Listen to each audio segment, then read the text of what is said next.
Tracy White delivered eggs to the Grand Imperial Hotel every single afternoon after school. 9 years old, invisible to everyone in that gleaming kitchen, just another errand kid hauling crates through the service entrance while the wealthy world moved around her like she wasn't there. Nobody knew she spoke Arabic. Her father, gone 3 years now, had been from Beirut, had taught her the language before the accident that stole him and left only cassette tapes and memories. Now it was just Tracy and her grandmother, a modest poultry farm, and a hotel contract that kept the lights on. So Tracy carried eggs and kept her head down and said yes ma'am and no sir and stayed invisible. She'd seen the hotel's owner exactly twice. Jian In Ho, 34 years old, neck tattoos, eyes like polished stone, the kind of man who looked straight through a delivery girl like she was made of air. His security team sometimes spoke Arabic near the loading dock. Thought nobody in this city understood a word, but Tracy understood every word. And at 5:47 p.m. on a Tuesday, balancing a crate of fresh eggs at the service entrance, she heard 4 words that turned her hands to ice. When he opens the door. She looked at the sleek black car idling at the hotel's front curb, looked at the guards near it, relaxed, smirking, and a 9-year-old girl who was supposed to be invisible understood with absolute certainty that someone was about to die. Before we go any further, I have to take a second to shout out some of the people who make telling these stories worth it. Tony Green, Alyssa Williams, Kisa Kane. You guys and a host of others I can't name at the moment show up every single time, and this channel feels it. If you're watching and you're enjoying what we're doing on here, you know what to do. Hit that subscribe button, drop your comments, and stay in this story with us. This community is the reason Tracy gets to have her moment. Now let's get back to it. The alarm didn't wake Tracy. The chickens did. 5:14 a.m., and the yard behind their house on Delmont Street was already loud with the kind of noise that didn't care what day it was or how tired you were. Tracy lay still for exactly 3 seconds, staring at the water stain on her bedroom ceiling that looked like a running dog, then swung her legs over the side of the mattress and reached for her socks. Grandmother White was already in the yard. Tracy could see her through the small window above the sink, moving between the wire pens with a feed bucket in each hand, her housecoat tucked into rubber boots, her gray locks wrapped under a yellow headscarf. 71 years old and already working like the sun owed her something. Tracy watched her for a moment before going outside, the way she sometimes did, storing the image somewhere safe. The morning air smelled like feed grain and damp soil, and the particular sharpness of a yard that held living things. Tracy pulled her red hoodie over her pajama top and crossed the grass. "Take that bucket," her grandmother said, without turning around. Tracy took it. They worked in the rhythm they'd built over 2 years. Grandmother White calling out which hens had laid overnight, Tracy moving through the pens with the collection tray, both of them quiet in the easy way of people who have shared enough mornings to not need words before sunrise. The Delmont hens were good layers, 31 birds, and on a strong morning they'd pull close to 24 eggs before 7 o'clock. Grandmother White kept a running tally in a small orange notebook she carried in her housecoat pocket. Every egg counted, literally. 43 this week so far, her grandmother said, setting her buckets down near the packing table. We need 60 by Thursday or we're short on the hotel order. We'll get there, Tracy set her tray down carefully. Rosie's clutch alone. Rosie's been slow. Don't count Rosie. Her grandmother pulled out the orange notebook and made a mark. I'm counting what's in front of me, not what might be. That was the rule of the yard. Count what's in front of you. Tracy started on the crate packing while her grandmother began the morning checks, water levels, pen latches, the corner section where 2 of the younger hens had been skittish all week. The Grand Imperial Hotel took 3 crates every Tuesday and Thursday afternoon, each crate holding 30 eggs, individually wrapped in paper and packed tight enough to survive the bus ride across town. The contract was 14 months old. It had started small, 1 crate, a trial order, the kind of thing a hotel kitchen agreed to mostly as a favor to a supplier who'd been referred by someone's cousin. But the chef had reordered, then increased the quantity, then added the Thursday delivery. For Grandmother White's operation, it was the difference between a business and a hobby. Check the seal on that bottom crate, her grandmother said, passing behind her. Last time one of the clasps was loose. Tracy checked it. The clasp held fine. She set it aside and reached for the next. They packed in silence for a while. Outside, the neighborhood was waking up, a car starting 2 houses down, someone's radio drifting through a fence, the distant clatter of a garbage truck working its way up the street. Delmont wasn't a bad block. It was a working block. The kind of street where people left early and came back tired and didn't ask too much of the world because the world had already made its position on the matter pretty clear. Grandmother White sat down on the wooden stool by the packing table and opened her notebook to a page Tracy recognized, the one with the 2 columns. Income on the left, expenses on the right. The right column had been winning for the better part of 3 months. The feed supplier is raising his price again, her grandmother said. It wasn't a complaint. She said it the way she said most hard things, plainly, with her reading glasses pushed up on her nose, as if the fact being uncomfortable didn't change the fact being true. 12%, starting next month. Tracy kept wrapping eggs. How much does that put us back? Enough, her grandmother closed the notebook. The hotel contract has to hold, Tracy. I need you to understand that, not just as an errand, as the thing that holds everything else up. Tracy understood. She'd understood for a while, longer, probably, than her grandmother knew. She'd seen the notebook. She'd heard the phone calls her grandmother stepped outside to take, the ones where her voice got quiet and careful. She knew what enough meant in this house. It meant exactly as bad as you're imagining. It'll hold, Tracy said. Her grandmother looked at her over the top of her glasses, and something in her expression shifted. Not doubt, exactly, but the kind of love that knows better than to argue with a 9-year-old's certainty, because that certainty is one of the few things keeping the whole morning going. Come eat something before you pack those gloves. Breakfast was toast and a boiled egg, always an egg, which Tracy had long stopped finding funny, and the small radio on the kitchen counter playing a station that mostly did weather and old gospel. Grandmother White stood at the stove and didn't sit down, the way she never sat down during breakfast, and Tracy ate at the table and watched the morning come through the yellow curtains. It was on a morning exactly like this one, 3 years ago, that her father had taught her the Arabic word for egg. Beta. He'd held one up from the bowl on the counter, an ordinary brown egg, and said it like it was something worth knowing. That's what your grandfather called it back home. He'd sat across from her at this same table, in the chair that now had a stack of feed catalogs on it, and they'd gone through the kitchen word by word, ma for water, cubs for bread, shams for sun. He made it a game, the way he made most things games, giving each word a gesture or a face until Tracy was laughing too hard to forget any of them. Her father had been the kind of man who believed that knowing something, anything, was never wasted. Languages are keys, baby girl. He tapped her temple gently. You don't know which doors you'll need to open. He'd grown up moving between his mother's English and his father's Arabic the way most kids moved between rooms, easy and natural, and he'd wanted that for Tracy. So they practiced. Every morning, every evening. Cassette tapes he'd recorded himself, his voice slow and clear and patient, walking her through vocabulary and phrases and the particular music of a language that lived in the back of the throat. She still had the tapes, all 7 of them in a shoebox under her bed. She still played them. Not because she thought she'd ever need Arabic on Delmont Street, just because it kept his voice in the room. 3 years since the accident, 2 years, 10 months, and some days she didn't count. Her grandmother touched the back of her head gently on the way past, the lightest possible contact, just enough to say, I know what you're thinking and you're not alone in it. And Tracy took the last bite of her toast and stood up to get her gloves. By 3:15 p.m., the crates were loaded into the rolling cart their grandmother had rigged from an old garden dolly and 2 pieces of pipe, the kind of solution that worked perfectly and looked like exactly what it was. Tracy wore her red hoodie and her heavy work gloves and her good sneakers, the ones without the hole in the left toe. She had the delivery slip in her front pocket, folded in quarters.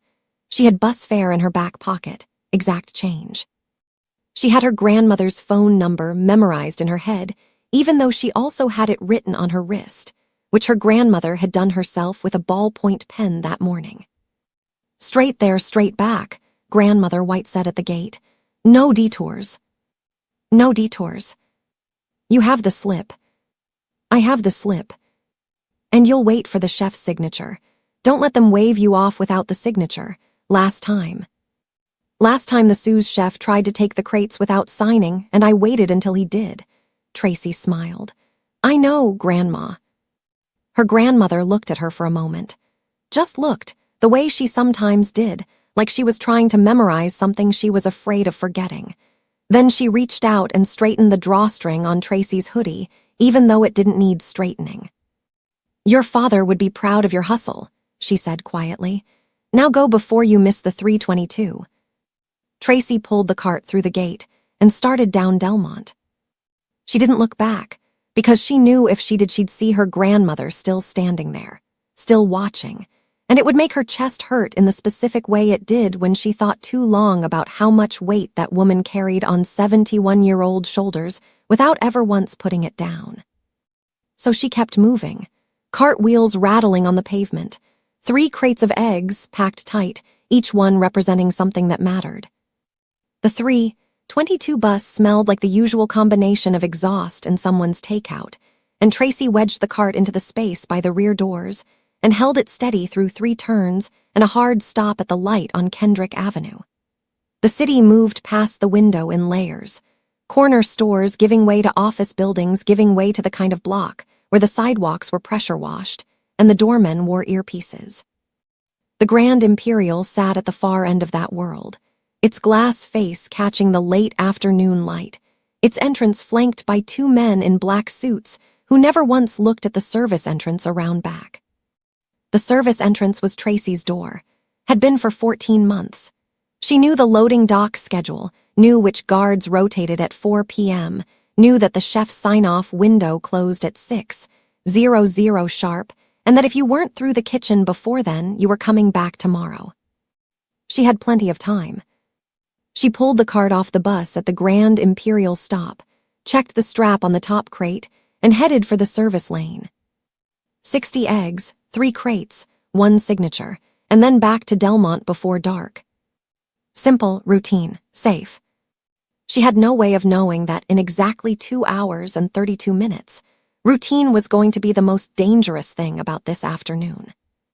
Tracy doesn't know yet what's waiting for her in that loading dock, but Victor has been planning this for weeks, and he chose today because of that exact routine she's walking into. Comment EGGS if you're already worried about this little girl. Jian In Ho did not own an alarm clock. He didn't need one. His body had been conditioned over 14 years of discipline to surface from sleep at exactly 5:00 a.m., clean and alert, the way a blade comes out of a sheath, no hesitation, no transition period, no lying in the dark wondering what day it was. He was simply asleep, and then he was awake, and the city outside his penthouse window was still gray, and the day was already his to command. He dressed without music, without television, without the particular noise most people needed to ease themselves into consciousness. Silence was not empty to In Ho, it was information. A quiet room told him everything was where he'd left it. Noise was what happened when things slipped out of control.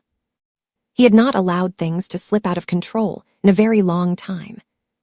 By 5:20 he was at the floor-to-ceiling window of the penthouse, espresso in hand, looking down at the city the way a man looks at a map he's already memorized. Seoul at this hour was a city caught between 2 versions of itself, the exhausted version finishing the night and the relentless version gearing up for the day. From 41 floors up, both versions looked the same. Small, manageable, his. He had built this from nothing, not from a little, from nothing. No inheritance, no connections, no safety net of any kind. Just a ferocious clarity about what the world responded to, which was not kindness, not charm, not the kind of warmth that made people feel comfortable around you. The world responded to certainty. To the specific gravity of a man who had decided exactly what he wanted and had removed everything standing between himself and that thing, methodically, without sentiment, without pause. At 34, Jian In Ho was the kind of man other men watched from across rooms, not because he was loud, because he was still in a way that made everything around him feel slightly unstable by comparison. He finished the espresso, set the cup down precisely on the coaster, opened his schedule. 6:00 a.m. Review overnight reports. 6:45 a.m. Call with legal team regarding the Seoul restructuring. 8:00 a.m. Meeting with the new financial advisors. 11:30 a.m. Lunch, which he would eat alone at his desk in 11 minutes. 2:00 p.m. Final sign-off on the transition documents. 5:50 p.m. Depart office.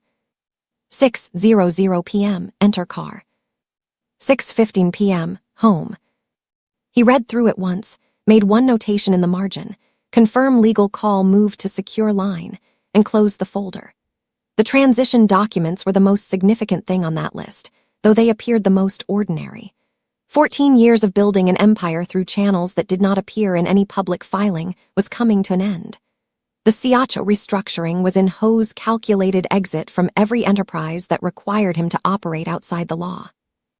Not out of conscience, out of arithmetic. The risk-to-return ratio had shifted. The legal world had more room in it now, and he intended to occupy that room entirely. His advisors understood this. His lawyers understood this. Whether everyone else understood it was a question he hadn't finished answering. He didn't dwell on it. Dwelling was sentiment by another name. Victor appeared at the office door at precisely 7:58 a.m., 2 minutes before the scheduled meeting with the financial advisors, which meant he'd timed his arrival to catch In-ho before the room filled. In-ho noted this without looking up from the document he was reading. "The advisors are on their way up," Victor said, "and there's a small issue with this afternoon's kitchen delivery." In-ho turned a page. "What kind of issue?" "The poultry supplier. Apparently there was some problem with the Thursday order, short on count, or a billing discrepancy. The chef wasn't clear. He wants to know if you'd like him to hold the contract review until next week." In-ho looked up then. Not because the matter was significant enough to require his full attention, but because Victor was standing in the doorway of his office discussing a chicken egg order 2 minutes before a meeting that would reshape 8 figures of restructured capital, and he wanted to make sure his expression communicated exactly what that indicated about his patience. "Tell the chef to handle it," he said. "That is what a chef does." He mentioned the supplier is a regular, grandmother, local operation, been with us about 14 months. "Victor," In-ho's voice didn't rise. It didn't need to. "I don't manage egg deliveries, resolve it below my level or replace whoever can't." Victor's jaw moved almost imperceptibly. "Of course, sir." "And close the door on your way out. Send the advisors in when they arrive." The door closed. In-ho returned to his document. The delivery issue was already gone from his mind before the latch clicked. This was the architecture of In-ho's thinking, concentric rings with himself at the center and everything organized by proximity to what actually mattered. At the innermost ring, the restructuring, the transition, the legal framework being built around his legitimate enterprises. At the next ring, the people managing those processes. Further out still, the operational layers that kept the hotel functioning, staff, vendors, kitchen contracts, maintenance schedules, and at the outermost edge, barely visible from where he stood, the small, ordinary machinery of a city that moved around him without his attention or investment. A 9-year-old girl delivering eggs existed so far outside those concentric rings that she didn't register as a variable at all. She was furniture. She was background. She was the category of thing that simply continued happening while the actual world made its decisions.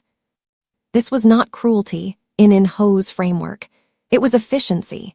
You could not govern an empire by distributing your attention equally across everything inside it.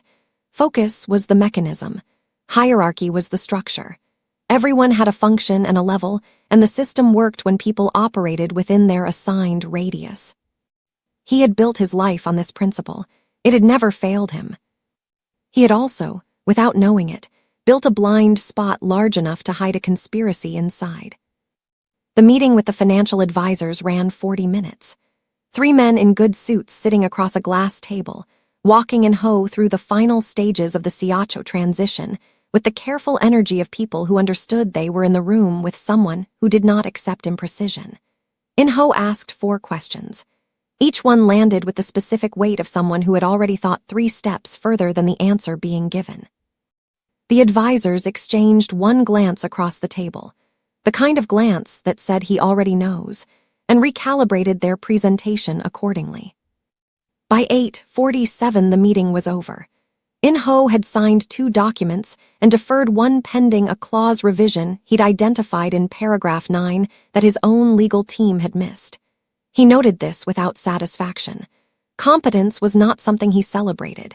It was the baseline requirement for being in the room.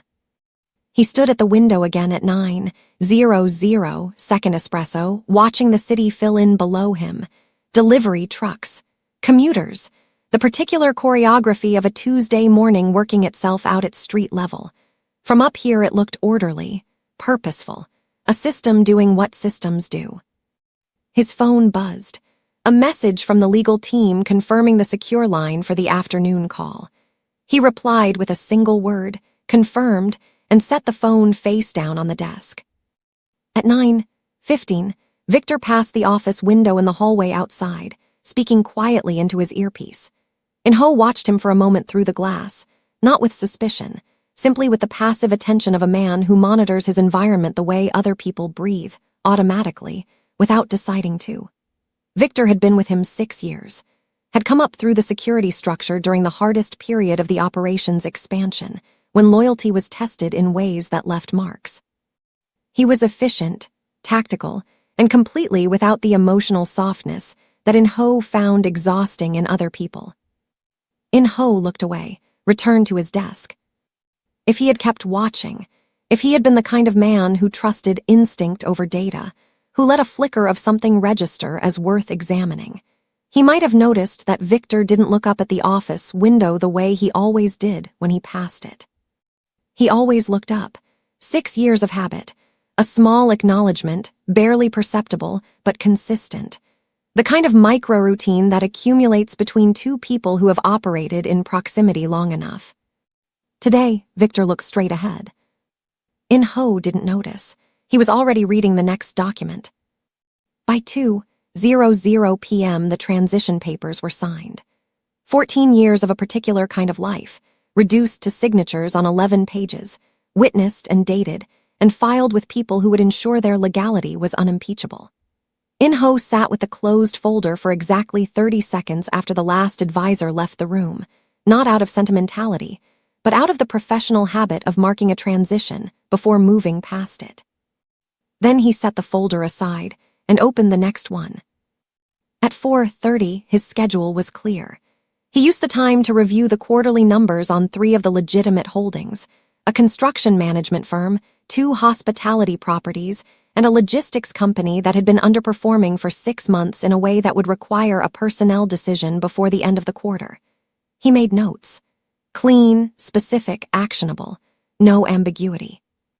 At 5:30, he straightened his desk, arranged the items on its surface with the minor precision that people who'd worked near him for years had learned not to comment on.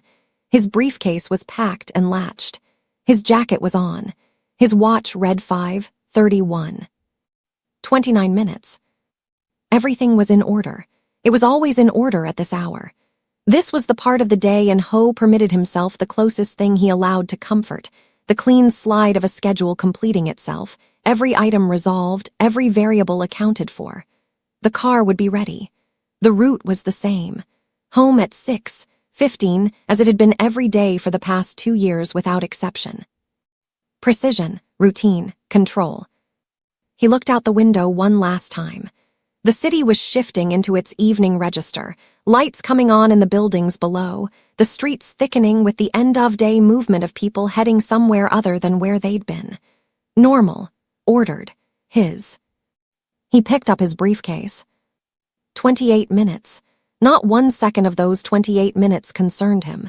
He had accounted for everything.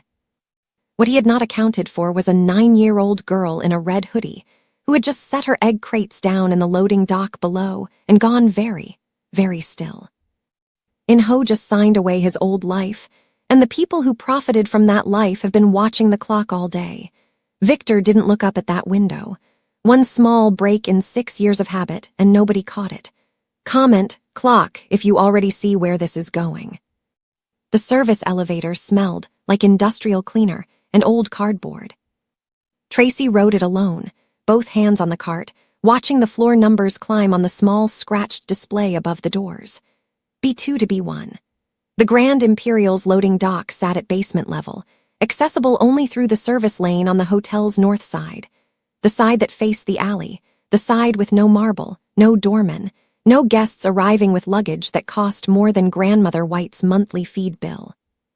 Just concrete and fluorescent light, and the particular organized chaos of a large kitchen receiving its afternoon inventory. She'd made this trip enough times to know the rhythm of it. The dock would have 2, maybe 3 other vendors finishing their drops before the 5:45 cutoff. The kitchen porter, a quiet man named Mr. Rowe, would be logging crates on his clipboard near the freight scale. The far bay would be stacked with produce boxes from the morning delivery that hadn't been shelved yet. And the overhead lights at the south end of the corridor, the long stretch connecting the dock to the kitchen's prep area, would be flickering the way they'd been flickering for 6 weeks, because nobody who worked down here had the authority to requisition a maintenance order, and nobody above them thought to ask. The elevator opened. Tracy pulled her cart through and headed for Bay 3, which was hers by informal assignment, the smallest bay, closest to the freight scale, farthest from the main kitchen access. Exactly where a poultry delivery from a small family operation belonged in the hierarchy of the Grand Imperial's supply chain. She checked her watch, 5:43. 17 minutes until the chef's sign-off window closed.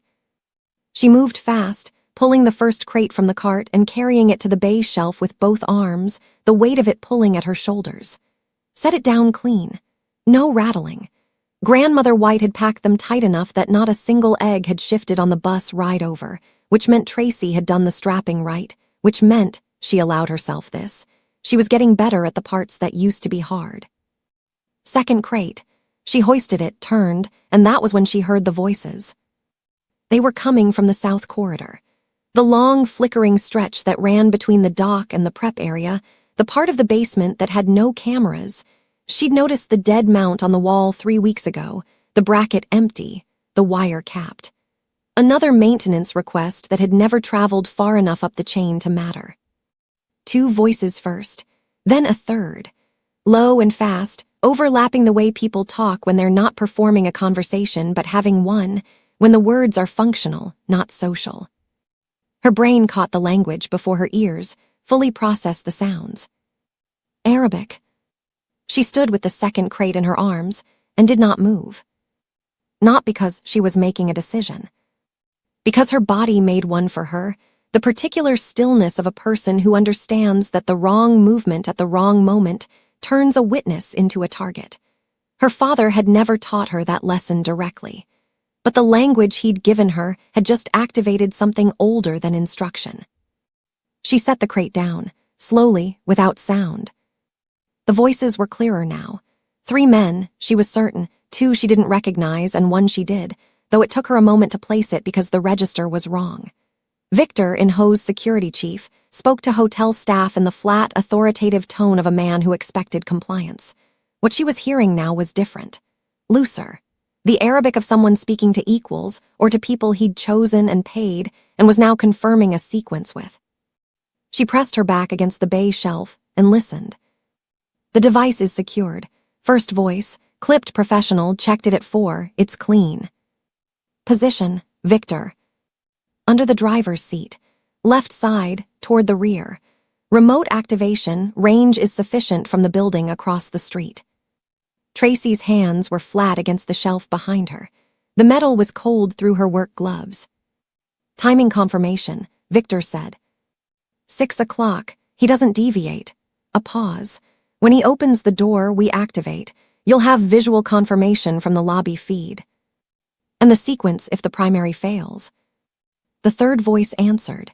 She hadn't heard it speak yet. It was quieter than the other two, measured in the way of someone who has done this kind of work long enough to have stopped being agitated by it. It won't fail.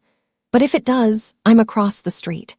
I have eyes on the car from the moment he exits the elevator. Good, Victor's voice dropped slightly. Nobody in this building speaks Arabic. We're clean. A sound, someone shifting weight, a jacket moving, the soft scrape of a shoe on concrete. They were close. 20 feet, maybe less, just around the bend in the south corridor, where the flickering lights threw uneven shadows across the floor. Tracy looked at the gap between the bay shelf and the wall. 8 inches, maybe. Enough if she turned sideways and didn't breathe wrong. She moved into it. The shelf pressed against her shoulder blades. The wall pressed against her chest. Between the two, she was a 9-year-old girl in a red hoodie with her eyes fixed on the corridor bend, and her father's Arabic running translations through her head, so fast it felt like a second voice inside her own. Device, driver's seat, remote detonation. When he opens the door. 6 o'clock. She knew that car. She'd seen it every time she came through the service lane, the black sedan parked at the front curb, always the same spot, always gleaming, the kind of car that had someone whose entire job was making sure it stayed gleaming. She'd seen In-ho get into it once, from a distance, on a Thursday 3 months ago when she'd been running late and had to cut through the lobby corridor to reach the freight elevator faster. He'd been walking toward the exit with 2 men flanking him and his briefcase in his right hand, and the particular momentum of someone for whom the world arranges itself in advance. She hadn't registered it as significant at the time. It was just the owner of the hotel, living the life of the owner of the hotel. Now she was translating a conversation about a device under that car's driver's seat, and a man with a sightline from across the street, and a remote trigger ready for the moment In-ho's hand touched the door handle. Her watch read 5:45. 15 minutes. The voices in the corridor shifted, someone saying something low she couldn't catch, and then the sound of footsteps. Moving. Away from her, back toward the prep area access, which meant they were going deeper into the building, not toward the dock. She stayed in the gap until the footsteps were gone. Then she stayed 10 seconds longer. Then she stepped out, and her legs felt wrong, not weak exactly, but recalibrated. Like her body had already accepted that whatever came next was going to require a different kind of moving than hauling egg crates. She looked at her cart, 1 crate still on it, undelivered. The clipboard with the delivery slip was in her front pocket. She needed the chef's signature. She needed to complete the drop. That was the job, that was the contract, that was the thing keeping her grandmother's lights on, and the feed supplier paid, and the orange notebook from tipping permanently into the red column. She needed to do all of that, and she had 15 minutes to do it. And she had just overheard 3 men plan an assassination in Arabic in the basement of the building she was standing in. Her father's voice came to her then. Not a memory she reached for, one that arrived on its own, the way his voice sometimes did when she played the tapes enough that it started living in the room with her. Even the smallest chick makes noise enough to wake the whole yard, baby girl. She grabbed the 3rd crate. She had to move. She had to think. She had to get upstairs and find someone who would listen to a 9-year-old egg delivery girl tell them that a bomb had been placed under the most powerful man in the building's car, set to detonate in 15 minutes, coordinated by the head of his own security team, in a language nobody up there knew she understood. She had to do all of this while looking like she was just finishing a delivery. Mr. Rowe was at the freight scale with his clipboard when Tracy came around the bay with the 3rd crate. He looked up, marked something, looked back down. "Last one," he said. "Last one," she said. Her voice came out normal. She didn't know how. He logged the crate, handed her the weight slip, told her the chef would do the final sign-off at the kitchen pass-through, same as always. He said it with the boredom of someone running a procedure they've run 500 times. Tracy took the slip and nodded and turned toward the freight elevator and did not run, because running in the dock meant a dropped crate, meant broken eggs, meant a compromised delivery, meant a conversation she could not afford to have right now. She walked. The elevator took 19 seconds to arrive. She counted them. Inside it, alone, she let herself press both palms flat against the metal wall and breathe 3 times. In through the nose, the way her father had taught her when the world got too loud. And on the 3rd exhale, she made the decision that had actually been made the moment she heard the words when he opens the door. She was going to warn him. Not because Jian and Ho had ever once looked at her like she was a person. Not because the hotel contract made him important to her family, though it did. Not because she had calculated the outcome and determined that intervention was the logical response. Because she was standing in an elevator with the knowledge of what was going to happen in 14 minutes, and doing nothing with that knowledge was not something she could make herself be. Her father had a word for that, too. He'd said it in Arabic first, then translated it for her when she was 6 years old, sitting at the kitchen table with a boiled egg between them and the cassette player running in the background. Demir, he'd said, it means conscience. It means the part of you that knows the right thing before your brain finishes arguing about it. The elevator opened at the kitchen level. Tracy stepped out. 14 minutes. She heard every word. Victor said nobody in that building speaks Arabic, and he was wrong about exactly one person. Drop a heart if Tracy just became the most important person in the Grand Imperial Hotel.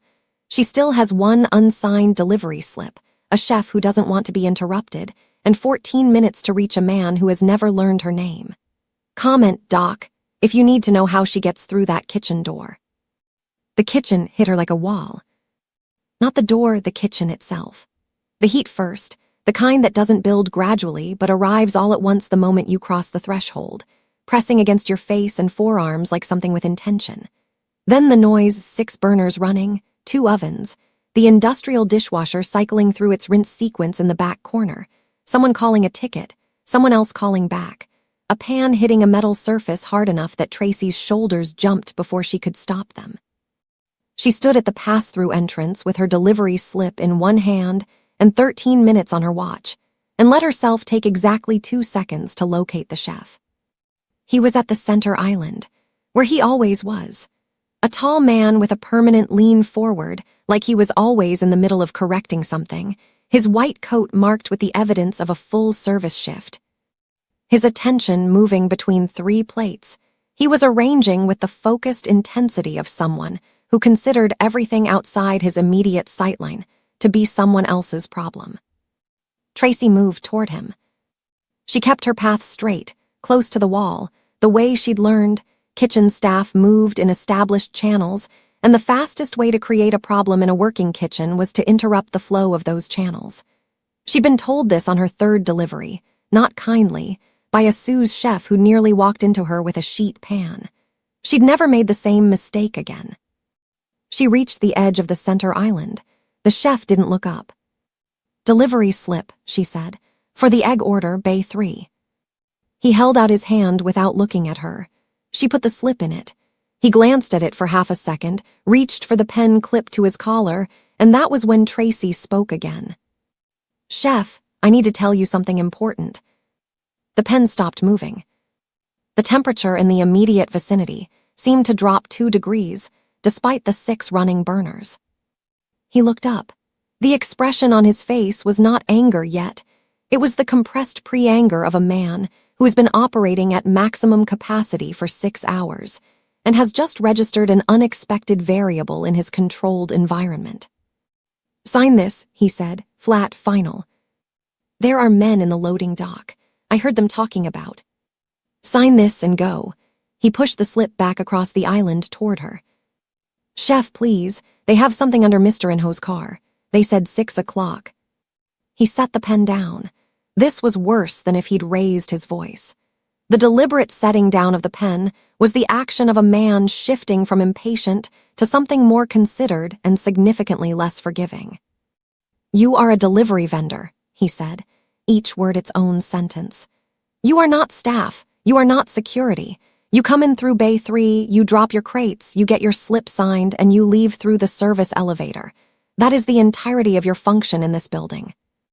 I know, but do you understand what happens to your grandmother's contract if I pick up that phone right now? He didn't gesture at a phone. He didn't need to. Do you understand how quickly I can end an arrangement that this hotel extends as a courtesy to a small local supplier? The word courtesy landed like something thrown. Tracy felt it, felt the specific shape of it, the way it reduced 14 months of reliable, careful, punctual deliveries to something that could be revoked on a mood. She felt her grandmother at the kitchen window on Delmont Street, watching the clock, waiting for the bus to appear at the corner. She picked up the signed slip. "There's a bomb," she said quietly.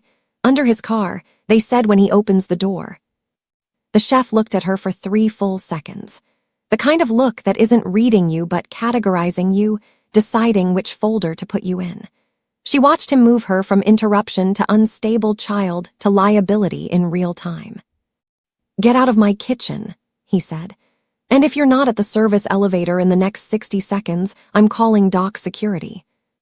She was back in the corridor before she'd decided to move. The door swung shut behind her, and the kitchen noise became muffled. And then the fluorescent hum of the service hallway was the only sound, and Tracy stood with her back against the wall, and the signed slip in her hand, and 12 minutes on her watch, and a very specific understanding of her situation. The chef wasn't going to help. Dock security answered to Victor. The front desk answered to hotel management, which in an emergency would route through Victor. The guest service staff on the lobby level wouldn't stop for a delivery kid any more than the businessman on Delmont Street had stopped for 4 roses at $3 each. She needed to think past the obvious doors, because every obvious door in this building led back to the same locked room. Her father again, not the Arabic lessons this time, but something older. A Sunday afternoon, the two of them at the kitchen table with a puzzle that was missing 4 pieces, which they hadn't discovered until they were nearly finished. Tracy had wanted to quit. What's the point if it's already broken? And he turned the box over and looked at it from the underside and said, "The missing pieces don't change what's already connected. Work with what's there." What was there? She had a signed delivery slip, which meant she'd fulfilled her vendor obligation and had legitimate reason to be in the building until she exited through the service elevator. She had a red hoodie that every staff member in this building associated with the egg delivery kid, which meant she was furniture, and furniture could move through spaces without triggering the same alarm that a stranger would. She had Arabic, which was the only reason any of this mattered, and she had 11 minutes and 50 seconds. She had one more thing. She'd seen in Ho's schedule posted on the internal board near the freight manager's station 3 weeks ago when she'd been waiting for Mr. Rowe to finish a call, not intentionally. Just the habit of a kid who read everything in her eyeline because her father had taught her that too. The board had listed the owner's standard departure as 5:50 from the 41st floor, 6:00 car entry, lobby transit roughly 4 minutes. Which meant in Ho would be in the lobby elevator bank at approximately 5:56. Which meant if she could reach the lobby, the actual lobby, not the service corridor, not the kitchen level, the marble and chandelier front of house that she had never once set foot in during 14 months of deliveries, she could intercept him before he reached the car. The lobby was 4 floors up and 1 world away. The service stairwell connected B1 to the lobby level without passing through any staffed checkpoints, which Tracy knew because she'd used the first 2 floors of it once when the freight elevator was running slow, and she'd needed to check something with Mr. Rowe's manager. She'd only gone as far as the ground floor service access, the door that opened behind the laundry station, well away from any guest-facing area. But the stairwell continued up. She found the door, pushed through it, and started climbing. The stairwell was concrete and institutional and indifferent, the hidden skeleton of a building that presented an entirely different face to the people it wanted to impress. Her sneakers on the steps were the only sound. She passed the ground floor service access and kept going, and the quality of the air changed slightly, and the door at the top of the next flight had a small rectangle of reinforced glass set into it at adult eye level. She stood on her toes and looked through. The lobby. Even compressed through a 4-inch rectangle of scratched glass, it was a different atmosphere entirely. The ceiling was high enough to make the chandelier above the central seating area look proportional, which meant the chandelier was enormous. The floor was dark marble, polished to the kind of finish that reflected movement. 2 staff members at the front desk, a concierge near the entrance, 2 guests with luggage near the elevator bank. And standing at the edge of the elevator bank, speaking into his earpiece with his back to the lobby entrance, Victor. Tracy dropped below the glass. Her back hit the door and she pressed herself against it, the cold of the stairwell suddenly more present than it had been 30 seconds ago. He was already down here. He'd come from the dock level. He must have taken the staff elevator while she was in the kitchen. He was positioned at the elevator bank, which meant he had eyes on the exact point where In-ho would emerge from the upper floors. Which meant he'd also have eyes on the lobby door she was standing behind. She checked her watch. 5:53. 7 minutes. And Victor was standing between her and the only person she needed to reach. She made herself breathe, in through the nose. The kitchen sounds were completely gone now, replaced by the muffled elegance of lobby acoustics filtering through the door, distant piano from somewhere, the soft collision of wheeled luggage on marble, voices at a register that guests paid to exist in. Victor hadn't seen her. She was certain of that. The glass was small and scratched, and she'd been below it in under a second. But certain and safe were 2 different things, and the distance between them was shrinking with every minute she stayed in the stairwell deciding instead of moving. She thought about the loading dock, about the gap between the shelf and the wall, about the 8 inches of space that had hidden her from 3 men who were confident nobody in the building could understand them. Invisible had protected her once already today. The question was whether she could be invisible in a lobby she had no business being in, wearing a red hoodie that every staff member on the service side recognized, carrying a signed delivery slip for a completed egg drop, with Victor 12 feet from the door she needed to open, and 7 minutes left on a clock that only she knew was running. She looked at the stairwell, looked at the door, looked at her watch. The answer she arrived at was not comfortable, but it was the only one available, and her father's word came back to her, Demir, the part that knows before the brain finishes arguing. She straightened her hoodie, tucked the delivery slip into her front pocket, put both hands flat against the door. Victor was standing at the elevator bank. In-ho would walk out of that elevator in approximately 3 minutes.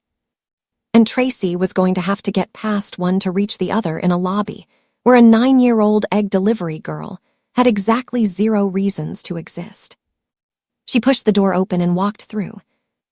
Victor is already in position and Tracy just walked into the one place in this building she was never supposed to be. He hasn't seen her yet, but the lobby has no shadows, no shelf gaps, no service corridors to disappear into. Drop a heart if your chest is tight right now. She has 7 minutes, a signed egg slip, and a red hoodie that makes her anything but invisible. Comment, lobby if you need to see how she gets past Victor. She made it 4 steps into the lobby before Victor turned. Not toward her, toward the front entrance, where a guest was making enough noise about a luggage cart to pull the attention of everyone within 20 feet. Tracy used those 4 steps to change direction without breaking stride, moving left instead of forward, the way her body decided before her mind confirmed it, and she was through the side door marked staff only hospitality level before Victor's head finished its turn. The door closed behind her, with a sound like a held breath releasing. She was in a service corridor she didn't recognize, narrower than the dock-level halls, better lit, running parallel to the lobby's west wall. Linen carts, a housekeeping station, a row of labeled storage doors on the right side, each one marked with a department and a temperature rating. She looked at her watch, 5:54. 6 minutes. And she was moving in the wrong direction. She pressed her back against the corridor wall and made herself be still for 3 seconds, because moving fast in the wrong direction was its own kind of trap, and her father had taught her that too. A river doesn't get to the sea faster by rushing into a wall. Victor hadn't seen her. She was still invisible. But the lobby was now behind a door with Victor on the other side of it, and 6 minutes was not a number that left room for another wrong turn. She looked at the storage doors. The third one from the end read, "Kitchen overflow, cold storage, keep sealed." And beneath that, a temperature placard, -18 degrees. A walk-in freezer. She didn't plan to stay long. That wasn't why she went in. She went in because the housekeeping attendant she'd spotted at the far end of the corridor had turned around and was pushing her cart back in Tracy's direction, and the only options were the freezer or the linen room, and the linen room had a light on underneath the door that suggested it wasn't empty. The freezer handle was a heavy lever pull, the kind designed for adult hands. Tracy used both of hers, planted her feet, and pulled. The seal broke with a soft, pressurized exhale, and the cold hit her the way the kitchen heat had hit her, immediately, completely, without negotiation. She stepped inside and pulled the lever closed behind her. The freezer was larger than she expected. Industrial shelving ran along both walls, stacked with labeled containers, portioned proteins, vacuum-sealed stocks, backup dairy in quantities that made sense for a hotel kitchen serving 300 covers a night. A single overhead strip light ran the length of the ceiling, throwing everything in pale blue-white. The floor was metal grating over drainage channels. Her breath appeared in front of her face the moment she exhaled. She checked her watch. 5:55. 1 minute had passed since she'd left the stairwell. 5 minutes remaining. She pressed her hands under her arms for warmth and stood between two shelving units and thought about the lobby layout the way she'd seen it through the stairwell glass. Elevator bank on the east wall, front entrance on the north, the concierge station mid-floor, the seating area center. Victor had been standing at the elevator bank's edge, which gave him sightlines to the elevator doors and the main lobby floor, but created a blind spot along the west wall near the hospitality corridor entrance. If she came back through that door and moved immediately left, staying close to the west wall, she could reach the seating area's far side before Victor's natural sightline would pick her up. From there, the elevator bank was maybe 30 feet of open marble. 30 feet of open marble in a red hoodie with no cover, and a man who coordinated assassinations standing between her and the target. Her fingers were going numb. She tucked them tighter. The sound that came then wasn't a sound from the freezer. It was internal, the particular quality of silence pressing hard enough against a person that the things they carry inside them start to become audible. Her father's voice, not a specific sentence at first, just the register of it, low, patient, the particular warmth of a man who never spoke to her like she was small even when she was at her smallest. Then a specific morning. She'd been 6. A Tuesday, she thought, though she wasn't certain. He'd been playing one of the Arabic tapes at the kitchen table, and she'd gotten frustrated, the pronunciation of a particular sound that didn't exist in English, a consonant that lived somewhere at the back of the throat and kept coming out wrong no matter how many times she tried. She'd pushed the tape player away. I can't do it. I keep doing it wrong. He hadn't moved the tape player back toward her. He just sat with the wrongness of the moment the way he sat with most hard things, without rushing to fix it, without pretending it was easier than it was. Courage isn't the absence of the thing that's stopping you, he'd said finally. It's doing the next thing anyway, just the next thing, not all of it, one thing. She'd asked him where he'd learned that. Your grandfather, he'd said, his father before him, it's old. It travels in the blood. She'd tried the sound again, still wrong, but less wrong than before. He'd smiled at that. There it is. The cold had moved past her hands now and was working on her forearms. She needed to leave the freezer. She knew that, but the shape of what was waiting outside it, the lobby, the marble, Victor, the clock, kept her planted for 30 more seconds while her father's voice finished what it had started. Just the next thing. The next thing was not reaching in Ho. The next thing was not getting past Victor. The next thing was not the 30 feet of open marble or the elevator bank or the bomb beneath the driver's seat that a man in a building across the street was waiting to trigger at the precise moment a hand touched a door handle. The next thing was walking back out of this freezer. That was all, just that one thing. She'd grown up watching her grandmother work the yard in the dark before sunrise, moving between the pens with a feed bucket in each hand like the cold and the dark and the weight of it were simply conditions of the morning, rather than hardships worth nomming. She'd grown up watching that woman open the orange notebook to the column that was losing and make her marks without flinching, because flinching didn't change the numbers, and the numbers still needed to be faced. Courage in her family didn't announce itself. It just kept moving. Her father had learned Arabic from his father and taught it to his daughter in a kitchen on Delmont Street with a tape player and boiled eggs and patience that never ran out. And 3 years after an accident took him off the earth entirely, that language was sitting in a 9-year-old girl's chest in a hotel freezer in the middle of a city that had never once looked at her. And it was the only thing standing between a man's life and the clock on her watch. Demir, he'd said, the part that knows before the brain finishes arguing. Her brain had finished arguing. She pulled the freezer lever and stepped back into the corridor. The warmth of the hallway hit her frozen skin, and she kept moving, not pausing to feel it, because pausing was a luxury she'd used up. The housekeeping attendant was gone. The corridor was clear. She checked her watch. 5:57. 3 minutes. In the lobby beyond the staff door. She could hear the ambient sound of the front of house, the piano, the luggage wheels, the controlled murmur of a hotel presenting itself to people who expected a certain quality of everything. In-Ho's elevator would open at approximately 5:59 based on the departure time she'd seen on that board 3 weeks ago, the detail she hadn't known she was storing. Her father would have said something about that, too. About paying attention to the world around you not because you're looking for anything specific, but because the world has a habit of handing you exactly what you need at the moment you need it, provided you've been watching. She'd been watching. 3 minutes. Victor at the elevator bank. 30 feet of open marble and a red hoodie that made her the most visible thing in a lobby designed for invisibility of a completely different kind. The invisible architecture of wealth that made everything look effortless and concealed all the machinery underneath. She understood that architecture now better than anyone in that lobby. She was the machinery underneath. Tracy White pulled her hood down. The red would be less of a flag without the hood framing her face, she decided. Just a kid in a red zip-up which was at least marginally less conspicuous, and put her hand on the staff door. Through it, muffled but present, she heard the elevator chime. Not the service elevator, the main bank, the sound that meant a car had arrived at lobby level from the upper floors. 5:58.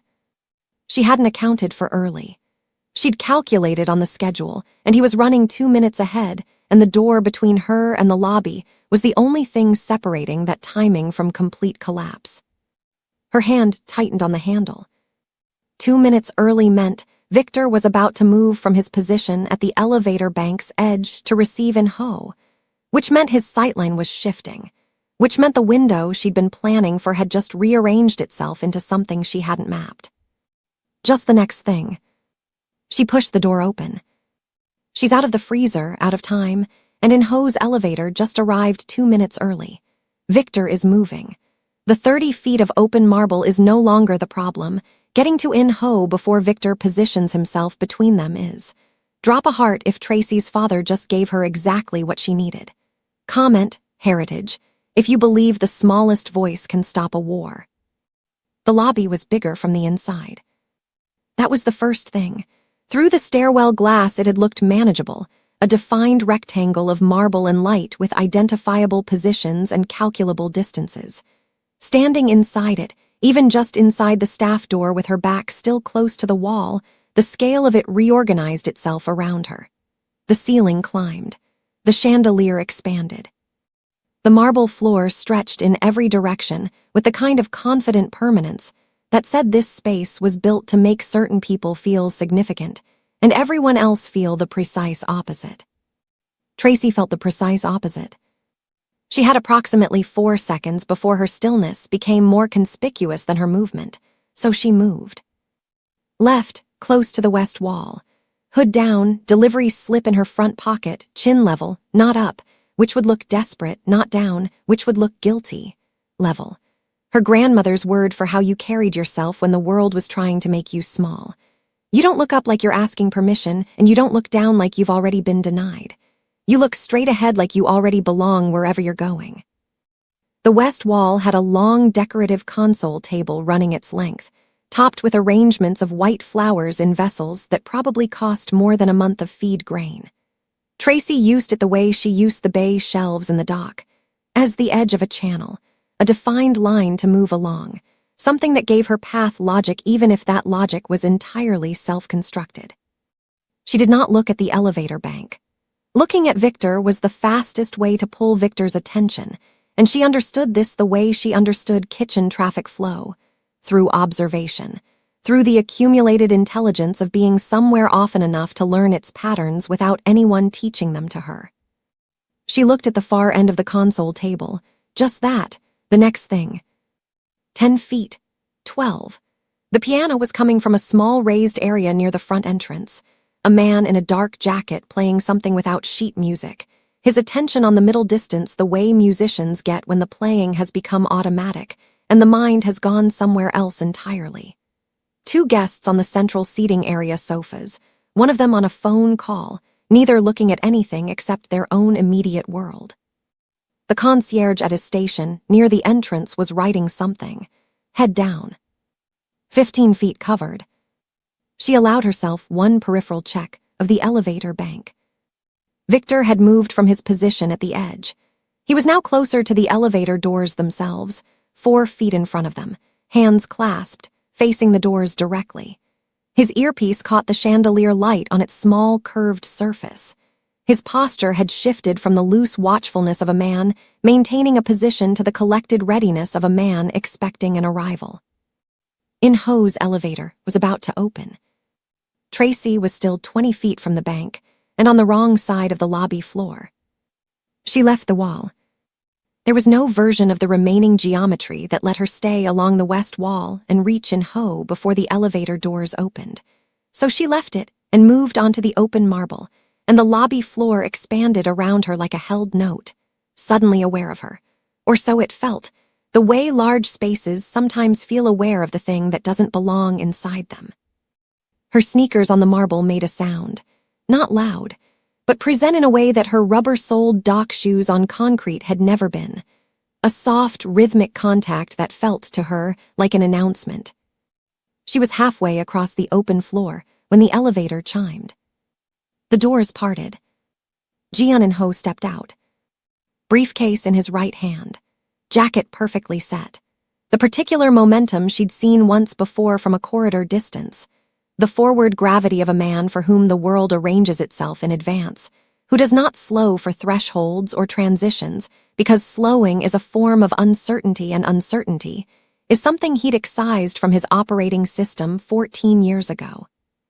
Behind him, 2 members of his personal security, not Victor's mercenaries, the regular detail, men she recognized from previous delivery days, fell into position at his flanks with the practiced ease of people who had made this exact walk dozens of times. Victor turned from the elevator doors, and his eyes swept the lobby in the automatic threat assessment pattern of a security professional, left, right, center, perimeter, and landed on Tracy. He didn't recognize her immediately. She could see it, the half-second of categorization, the same filing process the chef had done, moving her from unknown element to identifiable non-threat. The red zip-up. The work gloves still on her hands, the size of her. The egg girl. She watched him, decide she wasn't relevant. He looked away. In-Ho was walking toward the front entrance, toward the car, toward the curb where a gleaming black sedan was idling with a device beneath the driver's seat and a man in a building across the street watching a remote trigger. Tracy ran. Not a panicked run. She didn't have the luxury of panic because panic was noise and noise would bring the wrong kind of attention before she reached him. So it was a controlled run, the kind she used when she was late for the bus and carrying something fragile, purposeful, feet landing correctly, arms driving without flailing. It still looked like a child sprinting across a luxury hotel lobby in a red zip-up and work gloves. The concierge looked up. One of the lobby security staff near the entrance, a broad-shouldered man she hadn't clocked on her initial scan, stationed beside the revolving door, straightened from his lean and took a step forward, his hand moving toward the radio at his belt. "Hey," his voice carried across the marble. "Hey, stop." In-Ho didn't slow. He was 6 feet from the entrance. Tracy was 12 feet from In-Ho. The lobby security guard was moving now, cutting an angle from the entrance toward her, his trajectory designed to intercept before she reached the front. He was bigger and longer strided and operating on a surface he knew. She had one advantage. He was watching her face, tracking where her eyes were pointed, anticipating a straight line, because people running toward something run straight. She cut left. Not dramatically. 2 feet of adjustment, enough to shift the intercept geometry, enough to buy 3 more strides before he recalculated.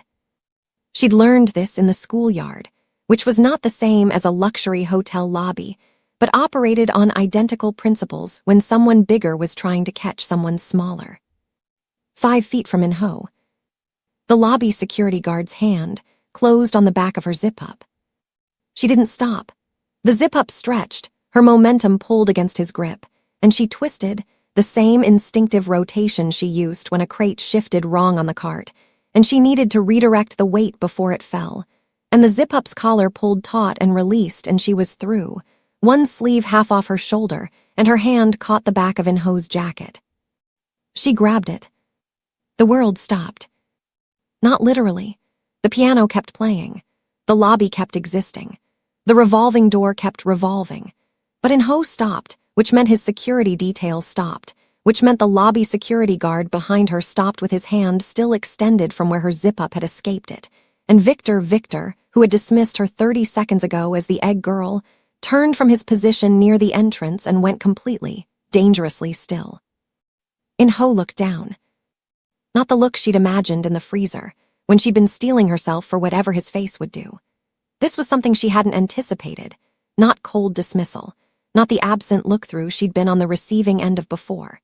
He looked down the way a man looks when something has genuinely surprised him, which meant something had breached the perimeter of the controlled world he'd built, and the breach was a 9-year-old girl with one sleeve off her shoulder and her hand wrapped in the fabric of his jacket.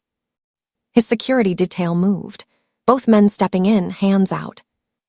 "Don't," In-ho's voice, one word, they stopped. He looked at her. The neck tattoos were visible above his collar at close range, the edge of something dark and deliberate, the kind of mark a younger version of himself had put on his body when permanence still felt like power. His eyes were exactly what she'd expected from a distance. But distance had been doing work she hadn't accounted for up close. Something in them was less finished than she'd imagined. A man who had spent 14 years removing sentiment from his operating system was still, at the foundation, a man. "You're the delivery girl," he said, not a question. "Yes," her voice held. She didn't know how. "I need you to listen to me right now." "Let go of my jacket." "Not yet." She heard Victor's footsteps behind her, measured, closing. "Your security chief, Victor, he has men at this hotel. They put something under your car, under the driver's seat, remote detonation. They're waiting across the street, and when you open that door." "That's enough." Victor's hand landed on her shoulder, firm and final, the grip of a man terminating a situation. "Sir, I apologize. I don't know how she got up here. I'll have her removed." She didn't look at Victor. She kept her eyes on In-ho's face, and she said the next thing, the only thing left, the thing her father's language had been traveling toward through 3 years of cassette tapes and kitchen mornings, and a walk-in freezer at -18 degrees. She said it in Arabic. Not the warning. Not yet. She said the specific phrase Victor had used in the loading dock, the operational confirmation between men who believed they were the only Arabic speakers in the building, the private language of a conspiracy conducted in plain sight. "When he opens the door." The lobby security guard behind her went still. In-ho's expression didn't change, but something behind it did, some internal process rerouting, recalculating, pulling up a variable that didn't fit the existing model. He looked at her with the focused attention of a man who has just registered that the world contains something he hadn't accounted for. Then he looked at Victor. Victor's hand on her shoulder had stopped moving. The lobby was completely silent except for the piano, which continued playing because the musician's mind was somewhere else entirely, and no one had thought to signal him. 5 seconds, maybe 6. In-Ho's gaze moved from Victor's face to the revolving door to the front curb, where the black sedan was idling, and Tracy watched him do the math. The fast, ruthless arithmetic of a man who had built an empire on calculated risk and had just been handed a variable that rewrote the entire equation. He looked back at her. "How do you speak Arabic?" he said quietly. "My father taught me." She held his gaze. "He said languages are keys. I didn't know which doors I'd need to open." Victor's grip on her shoulder shifted, tightening, the adjustment of a man moving from containment to something with harder edges. And In-Ho saw it, and his eyes went flat in a way that had nothing to do with the cold arrogance she'd witnessed from a distance. This was different. This was a man who had just identified the snake in his own garden. "Take your hand off her," In-Ho said. Victor didn't move his hand. 3 seconds passed after In-Ho's instruction, and Victor's grip on Tracy's shoulder remained exactly where it was, not tightening further, not releasing, just present in the way of something that has decided the instruction doesn't apply to it. It was a small defiance, barely visible. The kind of thing that could be explained away as a half-second processing delay, a momentary lag between order and compliance. But In-Ho had built 14 years of empire on reading exactly this kind of small defiance. The micro-hesitation that preceded a larger move. The tell that appeared before the hand showed its cards. His eyes moved from Victor's face to Victor's hand and back. "I won't say it again," In-Ho said. Victor released her. His hand came off her shoulder slowly, not with the clean compliance of a man following an order, but with the careful deliberateness of a man buying seconds, recalculating, moving pieces on a board that had just changed configuration. He stepped back, clasped his hands in front of him. His face returned to the professional neutral that 6 years of service had made habitual. "Sir," he said, "with respect, the girl is a vendor. She comes in through the service entrance, whatever she's told you." "I haven't told him anything yet," Tracy said. Both men looked at her. She hadn't planned to say it, but it was true, and the truth of it reoriented the room, because Victor had started explaining before the full accusation had been made, and In-Ho was the kind of man who would notice exactly what that sequence indicated. In-Ho looked at Victor for one long moment. Then he looked at the lobby entrance, at the revolving door, at the visible edge of the curb beyond the glass where the black sedan was idling. His jaw moved almost imperceptibly. "Clear the lobby," he said to his security detail. Then to the lobby guard behind Tracy, "You too." "Sir, protocol requires." "I'm aware of what protocol requires. Flat, final, clear it." It took 90 seconds. The detail moved the 2 guests from the central seating area with the smooth efficiency of people trained to relocate human beings without making the relocation feel like what it was. The concierge disappeared through a side door. The lobby guard retreated to the entrance vestibule. The piano player, finally registering that something had shifted in the room's atmosphere, let his piece resolve to its natural end and did not begin another. The lobby went quiet. In-Ho, Tracy, and Victor stood in the resulting silence like 3 points of a triangle, the geometry between them doing all the work that words hadn't yet done. In-Ho set his briefcase down on the console table. The same table Tracy had used as her channel along the west wall 60 seconds ago. He straightened up, adjusted his jacket, and looked at her with the complete attention of a man who had temporarily suspended every other variable in his world. "Talk," he said. She talked. Not the way she'd rehearsed it in the freezer. There had been no rehearsal, only the understanding that the words existed and needed to move from inside her to outside her in the right sequence. She started with the loading dock. 5:43, Bay 3. The third crate on the cart and the voices from the south corridor and the language her brain had recognized before her ears had fully processed it. She told him what she'd heard. Verbatim in Arabic first, then translated, the device confirmed, the position beneath the driver's seat, the remote activation, the sightline from the building across the street, the backup plan Victor had indicated with his hand beneath his jacket. She told him the exact phrase, "When he opens the door." She told him the time, 6 o'clock. She looked at her watch as she said it. 5:59. 60 seconds. In-ho hadn't moved during any of it. Hadn't interrupted. Hadn't looked at Victor, which she understood was deliberate. He was giving Victor nothing to read. No signal of what the information was doing inside him. No indication of which way the equation was resolving. His face was doing what his face apparently did when the world handed him something that required his full processing capacity. It went still, completely, unnervingly still. When she finished, he was quiet for 4 seconds. Then he looked at Victor. Victor looked back at him with the face of a man who had prepared for this moment. Not this exact configuration of it, but the general shape of exposure. The moment when a plan that has been running invisibly surfaces into light. He'd had time during Tracy's account to run his own arithmetic. And what his arithmetic had produced was visible in the set of his shoulders and the quality of his stillness. Not guilt. Victor wasn't performing guilt. He was performing the next phase of the strategy, the version that accounted for the plan being known. "Sir," he said, his voice was steady.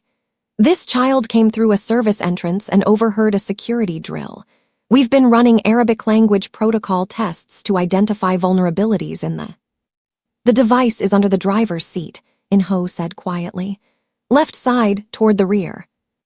Victor said nothing. "That's a very specific detail for a 9-year-old to fabricate." In-ho picked up his phone from his jacket pocket, still watching Victor.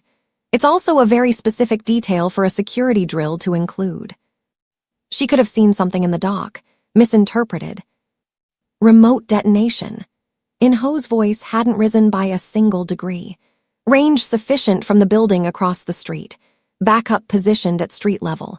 These are operational specifics, Victor, not the vocabulary of a misinterpreted maintenance visit. The lobby clock on the wall behind the concierge station moved.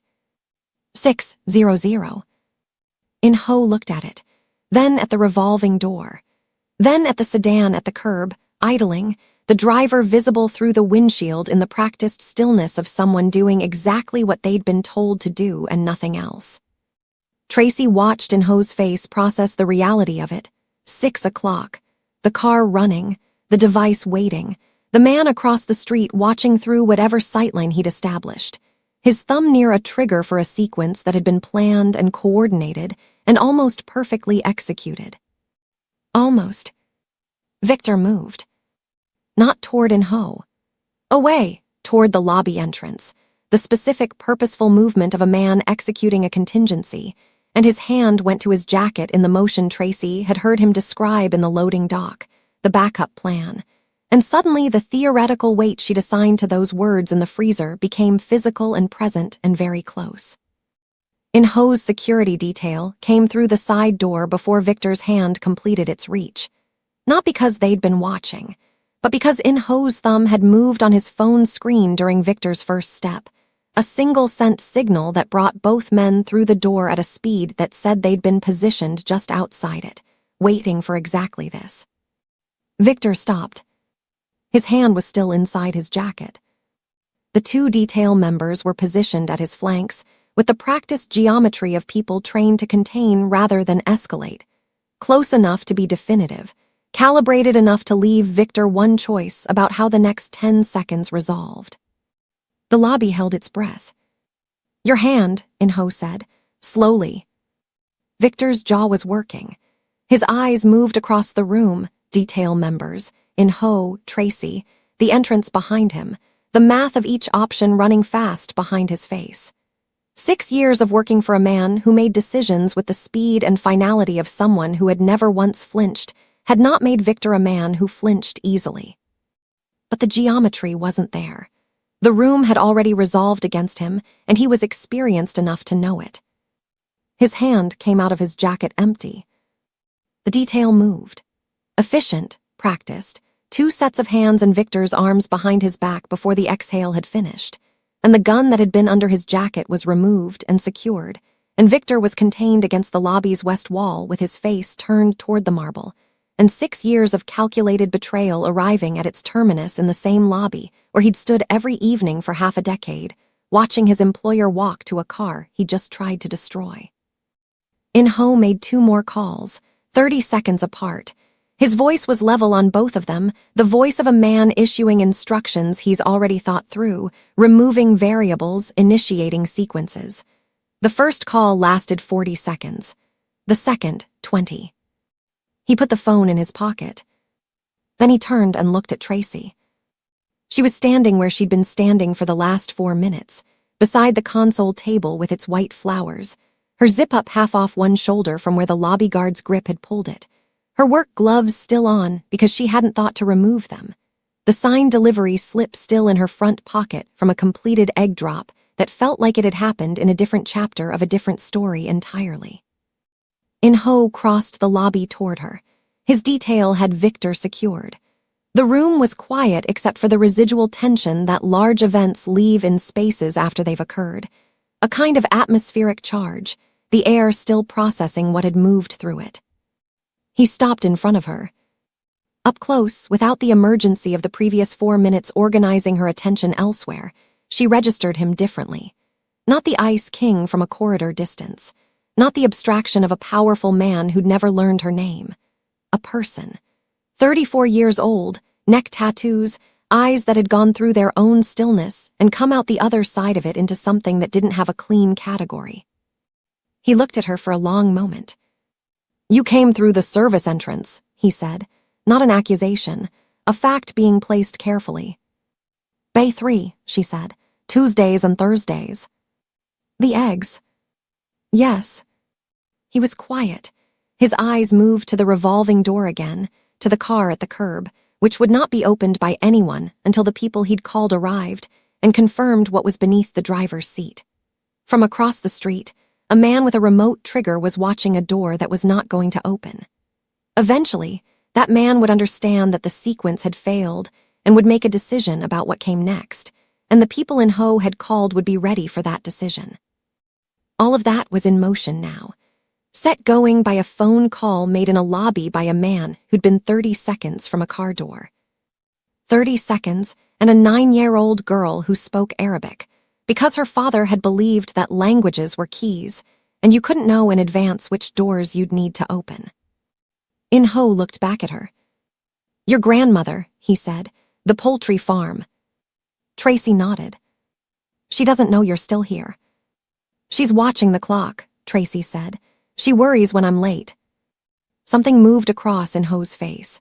Not the micro-expressions she'd been tracking for the last 20 minutes. Something slower and less managed. The kind of thing that surfaces when a person's system has been running on pure calculation, and something cuts through the calculation to the layer underneath. He reached into his jacket pocket and produced his phone, held it out to her. "Call her," he said. "Tell her you're safe." Tracy took the phone. Her grandmother answered on the second ring, and Tracy said, "I'm okay, Grandma. I'm on my way," in the steady voice of someone who had just discovered that steady was something she could be when the situation required it. Not the absence of fear, but the decision to keep moving through it, one thing at a time, the way courage had always traveled in her family. She handed the phone back. In-ho looked at her with an expression she didn't have a word for yet. She thought she might later, when the evening had settled and she was back on Delmont Street and the cassette tapes were playing and she had time to find the right language for it. "You came back," he said. "You could have left the building." "I know," she said. "Why didn't you?" She thought about the freezer, about her father's voice in the cold, about Damir and the part that knows before the brain finishes arguing. "Because knowing and doing nothing are the same thing," she said. "My dad told me that." The first vehicle arrived in 4 minutes. No sirens. That was the thing Tracy noticed.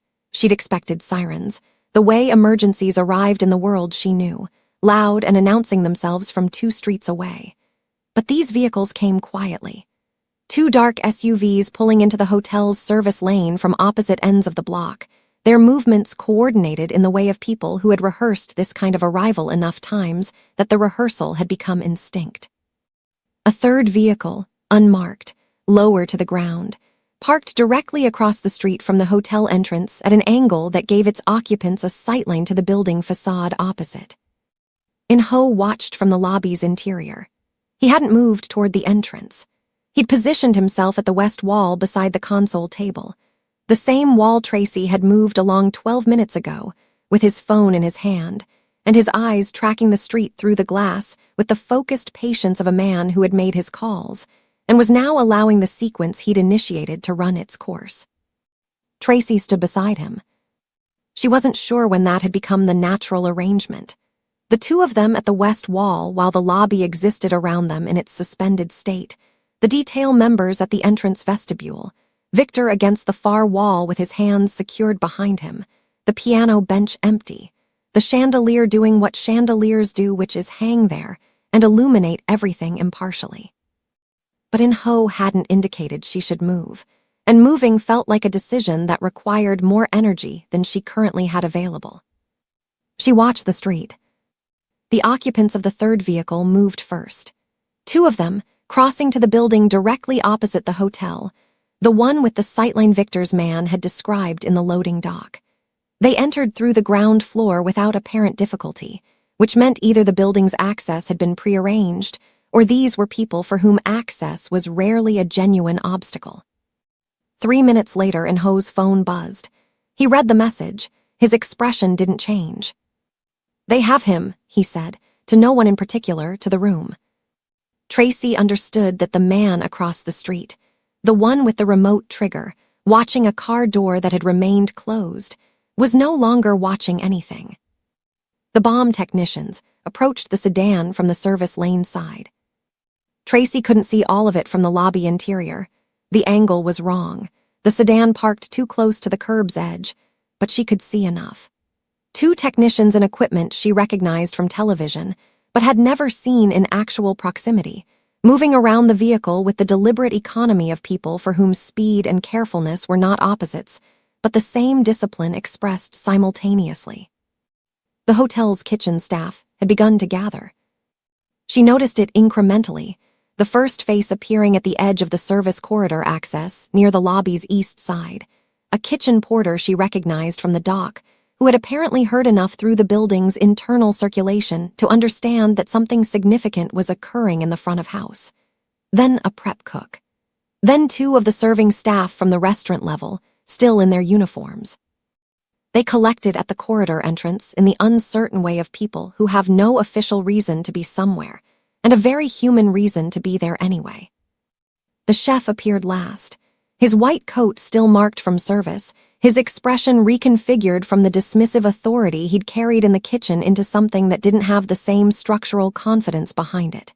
He looked at the lobby, at Victor against the far wall, at the activity visible through the glass at the curb. His eyes moved to Tracy. She looked back at him without particular feeling about it. Not satisfaction, not vindication, just the acknowledgement of two people who had been in the same building during the same event and had responded to it in ways that had led them to opposite positions in its aftermath. He looked away first. The technician's voice came through In-ho's phone speaker at 6:18 p.m. In-ho had taken the call on speaker without appearing to make a deliberate choice about it, or perhaps he had made the deliberate choice, and the deliberateness was simply invisible, the way most of his decisions were. Tracy heard it clearly. Device confirmed. Under the driver's seat, left rear position. Remote detonation assembly, professional grade. We're looking at a kill radius that would have taken the vehicle and anyone within 4 meters. In-ho's thumb moved on the screen. The call ended. The lobby was very quiet. Tracy thought about the driver, the man who'd been sitting behind that wheel, engine running, waiting for his employer to emerge from the revolving door. A man whose job was to drive, and who had been sitting 4 meters from a device powerful enough to register 4 meters as a relevant measurement of consequence. She thought about the kitchen staff at the service corridor entrance, who moved through the loading dock every day and had been 2 floors above a conspiracy conducted in their building's basement. She thought about Grandmother White on Delmont Street, orange notebook open on the kitchen table, watching the clock tick past the time Tracy should have been home. The technician's words reorganized themselves in her chest. Kill radius. Anyone within 4 meters. Not an abstraction. A Tuesday evening. A car at a curb. A man with a routine so precise it had become its own vulnerability. In-ho stood with his phone at his side and said nothing for a long moment. Then he said to the detail member nearest him, "Bring him." They walked Victor through the lobby. Not through a side exit or a service corridor or any of the building's many available routes that would have kept the moment contained and private. Through the lobby. Past the chandelier and the empty piano bench and the marble floor and the gathered kitchen staff at the corridor entrance who had no official reason to be there, and watched with the complete attention of people witnessing something they understood mattered. Victor walked with the produced dignity of a man who had decided that what his face did in the next 60 seconds was the last thing in this sequence he could control. His jaw was set. His eyes moved forward. He didn't look at In-ho, and he didn't look at the kitchen staff, and he didn't, until the last possible moment, when the route to the exit brought him within 10 feet of the corridor entrance. Look at Tracy. When he did look at her, she held it. Not defiantly. Not with the performed courage of someone making a point. She just didn't look away, because looking away would have meant something she wasn't willing for it to mean, and her grandmother had taught her long before her father's Arabic lessons that there were moments when the only thing required of you was to remain exactly where you were and let the truth of the situation be witnessed. Victor looked away. He was walked through the revolving door and into the evening, and the lobby exhaled. The questions came in stages. 2 investigators arrived at 6:31 and established a workspace in the hotel's private conference room off the lobby's south side. In-ho went in first. Tracy sat in a chair outside the conference room door with a glass of water someone had brought her and her work gloves finally off, sat on her knee, and waited. The investigators came for her at 6:47. The questioning was careful and unhurried in the way of professionals who understood they were talking to a 9-year-old and had adjusted their methodology accordingly. They asked her to walk through the loading dock sequence twice, not because they doubted her account, she sensed, but because precision mattered and a second pass sometimes surfaced details the first pass had moved past too quickly. On the second pass, she remembered something she hadn't included the first time. One of the mercenaries in the South Corridor, the quieter one, the third voice, had said something at the very end of the exchange, just before they'd moved away. She'd been so focused on the primary operational details that the final sentence had registered, and then been overtaken by everything that followed. The kitchen staff won't even know what happened until it's news. She told the investigators this, watched one of them write it down. They were going to blame the gas line, she said. In the kitchen. Victor said it, he said it would look like an accident. The investigator looked up from his notes.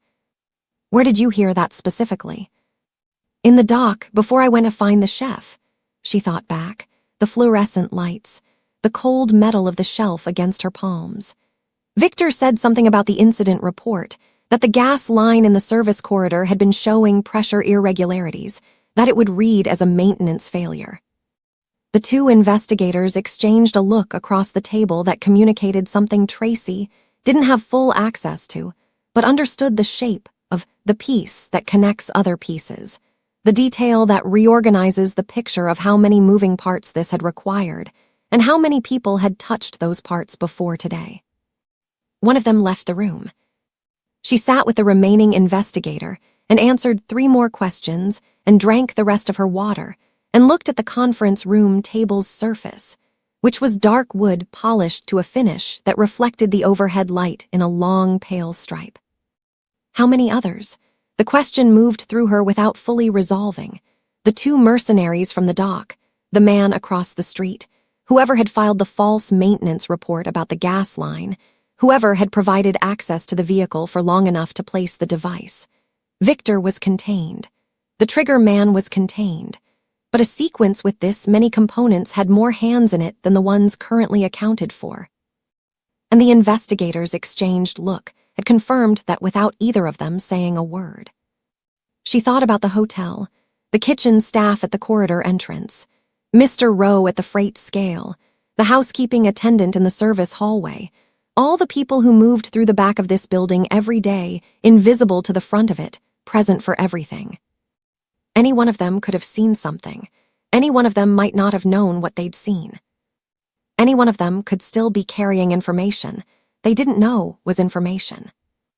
The investigator asked her if she was all right. Yes, she said then. Is the driver okay, the man in the car? The investigator paused. He's been checked out, he's fine. She nodded, set her water glass down precisely on the table. And the kitchen staff, the gas line. If Victor filed a false report to cover the explosion, does that mean someone in maintenance was? We're looking into all of it, the investigator said. Careful, measured. The answer of someone who was not going to tell a 9-year-old the full architecture of what they were unraveling before they'd finished unraveling it. Which meant the answer was yes. There were more threads. The investigation was wider than the lobby and the parking curb and the south corridor of the loading dock. Tracy picked up her work gloves from the table. She thought about walking back into that kitchen tomorrow. About Bay 3 and the freight scale and Mr. Rowe's clipboard and the chef's sign-off window closing at 6. About whether any of that would look the same from the inside once you'd seen what the building's blind spots were capable of concealing. She thought about Victor saying nobody in this building speaks Arabic. The confidence of that. The absolute certainty that the people who moved through the back of this building were so completely invisible that their invisibility was a usable asset, that you could conduct a conspiracy in the basement because the people in the basement didn't count as people who might complicate your plan. He'd been wrong about exactly one thing, and that one thing had been enough. At 7:12, In-ho came out of the conference room. He stopped when he saw her still in the chair. Something moved across his face, the same expression from the lobby that she still didn't have a full word for, the one that lived beneath the managed surface of a man who had spent 14 years excising sentiment from his operation and was apparently discovering that excision had a cost he hadn't finished calculating. He looked at her work gloves in her hands, at the sign delivery slip still visible in her front pocket. "You never got on the bus," he said. "No," she said. He was quiet for a moment. The conference room door was still open behind him, and the investigator inside it was writing something, and the lobby beyond the corridor was beginning to return to itself. A staff member resetting the concierge station, the distant sound of the kitchen resuming service 2 hours late, the hotel's machinery restarting with the particular resilience of systems designed to continue. "Is there someone coming to get you?" In-ho asked. Tracy thought of her grandmother, the kitchen window, the orange notebook, the right column that had been winning for 3 months, and the hotel contract that held everything else up. "I'll take the bus," she said. "I know the route." In-ho looked at her for a long moment. "Not tonight," he said. The car that pulled onto Delmont Street on Thursday morning was wrong for the block. Not aggressively wrong. It didn't announce itself the way wealth sometimes did, chrome and noise, and the particular performance of a vehicle that wanted to be noticed. It was simply too considered for a street where cars were chosen for reliability and monthly payment feasibility rather than anything else. Dark, clean, moving at the careful speed of a driver who understood he was in unfamiliar territory and was treating that unfamiliarity with respect. It stopped in front of the house, with the wire pens in the side yard. Grandmother White was at the packing table when the car arrived. Tracy was in the pen closest to the gate, running the morning count, her breath visible in the cool air, her work gloves back on her hands where they belonged. She heard the car before she saw it, the particular sound of an engine cutting off on a quiet street, and looked up through the wire mesh. She recognized the vehicle, not the specific car, but the category of it. The Grand Imperial had a fleet of 4. She straightened up and pulled off her right glove and wiped her hand on her jeans. Her grandmother had turned from the packing table and was watching the car with the expression she used for things that required assessment before response. Not alarm, not welcome, just the careful attention of a woman who had lived long enough to know that unexpected arrivals on an ordinary Thursday morning were rarely without consequence in either direction. The driver came around first and opened the rear door, which was the detail that would stay with Tracy afterward. Not because it was surprising that In-ho's driver would open his door, but because the man who stepped out of it moved differently than the man she'd seen in the lobby 2 days ago. The lobby version had carried the forward momentum of someone whose world arranged itself in advance. This version stepped out of the car on Delmont Street and paused, looked at the yard. At the wire pens and the feed buckets and the modest organized operation that had been running before sunrise every morning for years. He was wearing a coat she hadn't seen before, darker than the lobby jacket, less architectural. He had a folder under his left arm and nothing in his right hand, which was different from the briefcase that had been a permanent extension of the man she'd observed from service corridors and loading docks. He looked at Tracy through the gate. She looked back at him. "Your grandmother's home," he said. "She's at the packing table," Tracy said. "I'll open the gate." Grandmother White did not make people wait in the yard. This was a principle of the house as fundamental as the morning count and the orange notebook. You did not leave a person standing outside the gate while you decided what to do about them, because a person at your gate was already committed to the interaction, and leaving them there was its own kind of answer. You brought them in. You found out what they'd come for. You made your decision from there. She had the kettle on before Tracy had finished introducing them, which was both hospitality and strategy. The kettle gave her something to do with her hands, while she processed the fact that the owner of the Grand Imperial Hotel was standing in her kitchen in a coat that cost more than her monthly income, holding a folder, looking at the photographs on the refrigerator door with an expression she hadn't yet categorized. Tracy stood at the kitchen doorway and watched both of them navigate the strangeness of the situation without a map. In-ho looked at the photographs.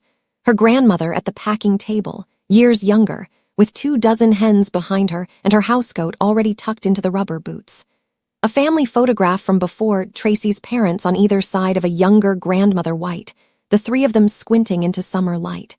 Tracy at 7, in the pen, holding a hen with the careful grip her grandmother had taught her. He looked at that one for a moment longer than the others. "Tracy tells me you've been supplying the hotel for 14 months, her grandmother said from the stove. Her voice was composed in the way it was composed when she was working hardest to keep it that way. 15 as of this week, In-ho said. He set the folder on the kitchen table, didn't open it. You've had the same delivery schedule for that entire period. No missed orders, no quality issues. The chef's records show a 2% spoilage rate across all deliveries, which is the lowest of any of the hotel's current produce suppliers. Grandmother White turned from the stove. She looked at him with the particular look she reserved for people who had done their homework, not impressed exactly, because she didn't impress quickly, but acknowledging that the work had been done. "You checked the chef's records," she said. "Before I came."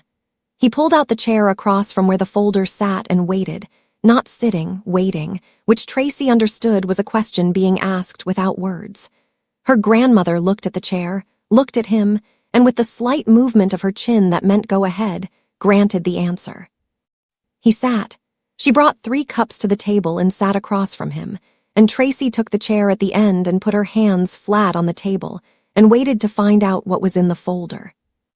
In-ho didn't open it immediately. He looked at his cup for a moment. Then at the table's surface, the worn wood, the ring marks from years of mourning cups, the small chip at the far corner that Tracy had caused at age 5, and that had never been repaired because her grandmother had decided to leave it as a record of the fact that things happened in this kitchen, and the kitchen survived them. "I owe your granddaughter a debt," he said. He said it plainly, without the framing language that people sometimes use to make direct statements feel more comfortable. "I'm not here to make a transaction out of that. The debt exists separately from anything else I'm going to say." Grandmother White looked at him steadily. "She told me what happened. What she did required more courage than most adults I've encountered in 14 years of running an operation that required courage regularly." He paused. "She did it for a man who had never once acknowledged her existence. I want to understand why." The kitchen was quiet, except for the kettle's residual heat ticking in the element. Grandmother White looked at Tracy. The look that said, "This is yours to answer." Tracy thought about the freezer, about Damir, about the specific quality of knowing something and the weight of that knowing when you were the only one carrying it. "Because knowing and doing nothing are the same thing," she said, the same words she'd given him in the lobby. "I told you that." "You did," In-ho said. "I've been thinking about it since." He opened the folder. There were 3 documents inside. He set them on the table in a row without overlapping them, the arrangement of a person who organized information spatially. The first was a supply contract. Tracy could read it from her angle, her eyes moved to the numbers before she could stop them, and the numbers were not the numbers of the existing arrangement. They were larger, significantly. A restructured agreement covering 2 properties, the Grand Imperial and a second hotel property she didn't recognize the name of, with a volume requirement that would need more hens, more pens, more feed, and more mornings. But that paid for all of those things and then continued past them into territory that the Orange Notebook's right column had never visited. Her grandmother looked at it without touching it. Her grandmother's hands, Tracy noticed, were very still on the table. The second document was a single-page letter on Grand Imperial letterhead, addressed to the hotel's kitchen management team. It was a directive, In-ho's signature at the bottom, dated yesterday, establishing a formal vendor recognition protocol for all service-level suppliers. Names on file, direct contact numbers, a quarterly review process that elevated supply relationships from the operational background into documented partnerships with named contacts on both sides. No more egg girl, no more delivery kid. A name on a form, in a system, in a building that had previously organized itself around making certain people invisible. Tracy looked at the letter and felt something happen in her chest that she didn't try to name. The third document was smaller than the others. A single page, not on hotel letterhead. A personal letter, handwritten in a script that was precise without being ornamental. The handwriting of someone who wrote by hand rarely enough that they were deliberate about it when they did. In-ho looked at it, but didn't move it toward them. It was the only document he hadn't placed for them to read. "That one is for Tracy," he said, "when she wants to read it." Grandmother White picked up the supply contract. She read it the way she read everything important, completely, without rushing, moving through each clause with the Orange Notebook precision of a woman who had learned that the details were where the actual agreement lived, not the headline. In-ho sat across from her and did not speak while she read, which Tracy recognized as one of the more significant things she'd observed him do, the capacity to be in a room while someone else moved at their own pace, without filling the silence with his own. When her grandmother finished, she set the contract down and aligned its edge with the table's edge, a habit so ingrained she likely didn't notice it. "This volume requires expansion," she said. "The current operation can't fulfill these numbers without capital investment. More birds, additional pens, upgraded equipment for the packing process." "Yes," In-ho said. "I'm not in a position to take on debt for that expansion." "I'm not proposing debt." He reached into the folder and produced a 4th page that he hadn't laid out initially. A financing arrangement, interest-free, structured as an advance against the contract value rather than a loan, repayable through the supply agreement itself. No bank, no application, no right column winning over a left column because some institution had decided the risk profile of a 71-year-old woman running a poultry operation on Delmont Street didn't meet their threshold. Grandmother White looked at the 4th page. Then she looked at In-ho with an expression Tracy had never seen on her face before, or rather, had seen only once, in a photograph from before the accident, in which her grandmother was looking at Tracy's father with the combination of pride and something more complicated that family love sometimes carried. "You did your homework," her grandmother said again, quieter this time. "I've spent 2 days thinking about what precision costs," In-ho said. "What you miss when you're only looking at the things directly in front of you." The kitchen was very quiet. Outside, one of the hens made a sound, the particular announcement that meant she'd laid and wanted acknowledgement for it, a small declaration from the yard that the morning's work was continuing regardless. Grandmother White looked at the contract, at the letter, at the fourth page, at In Ho. Then she looked at Tracy. And Tracy watched her grandmother's eyes fill. Not spilling over. Her grandmother was not a woman who spilled over easily, but filling, the way a vessel fills when what's being poured into it has reached the level of what it's been waiting to receive for a long time. Happy tears. The specific kind that came not from the relief of something bad being avoided, but from the arrival of something good that you'd stopped letting yourself expect. Tracy felt her own throat tighten and looked at the table. In Ho looked at neither of them. He looked at his cup, giving the moment the privacy it needed, which was the most human thing she'd seen him do. "There's one more thing," he said, when the kitchen had resettled. He looked at Tracy.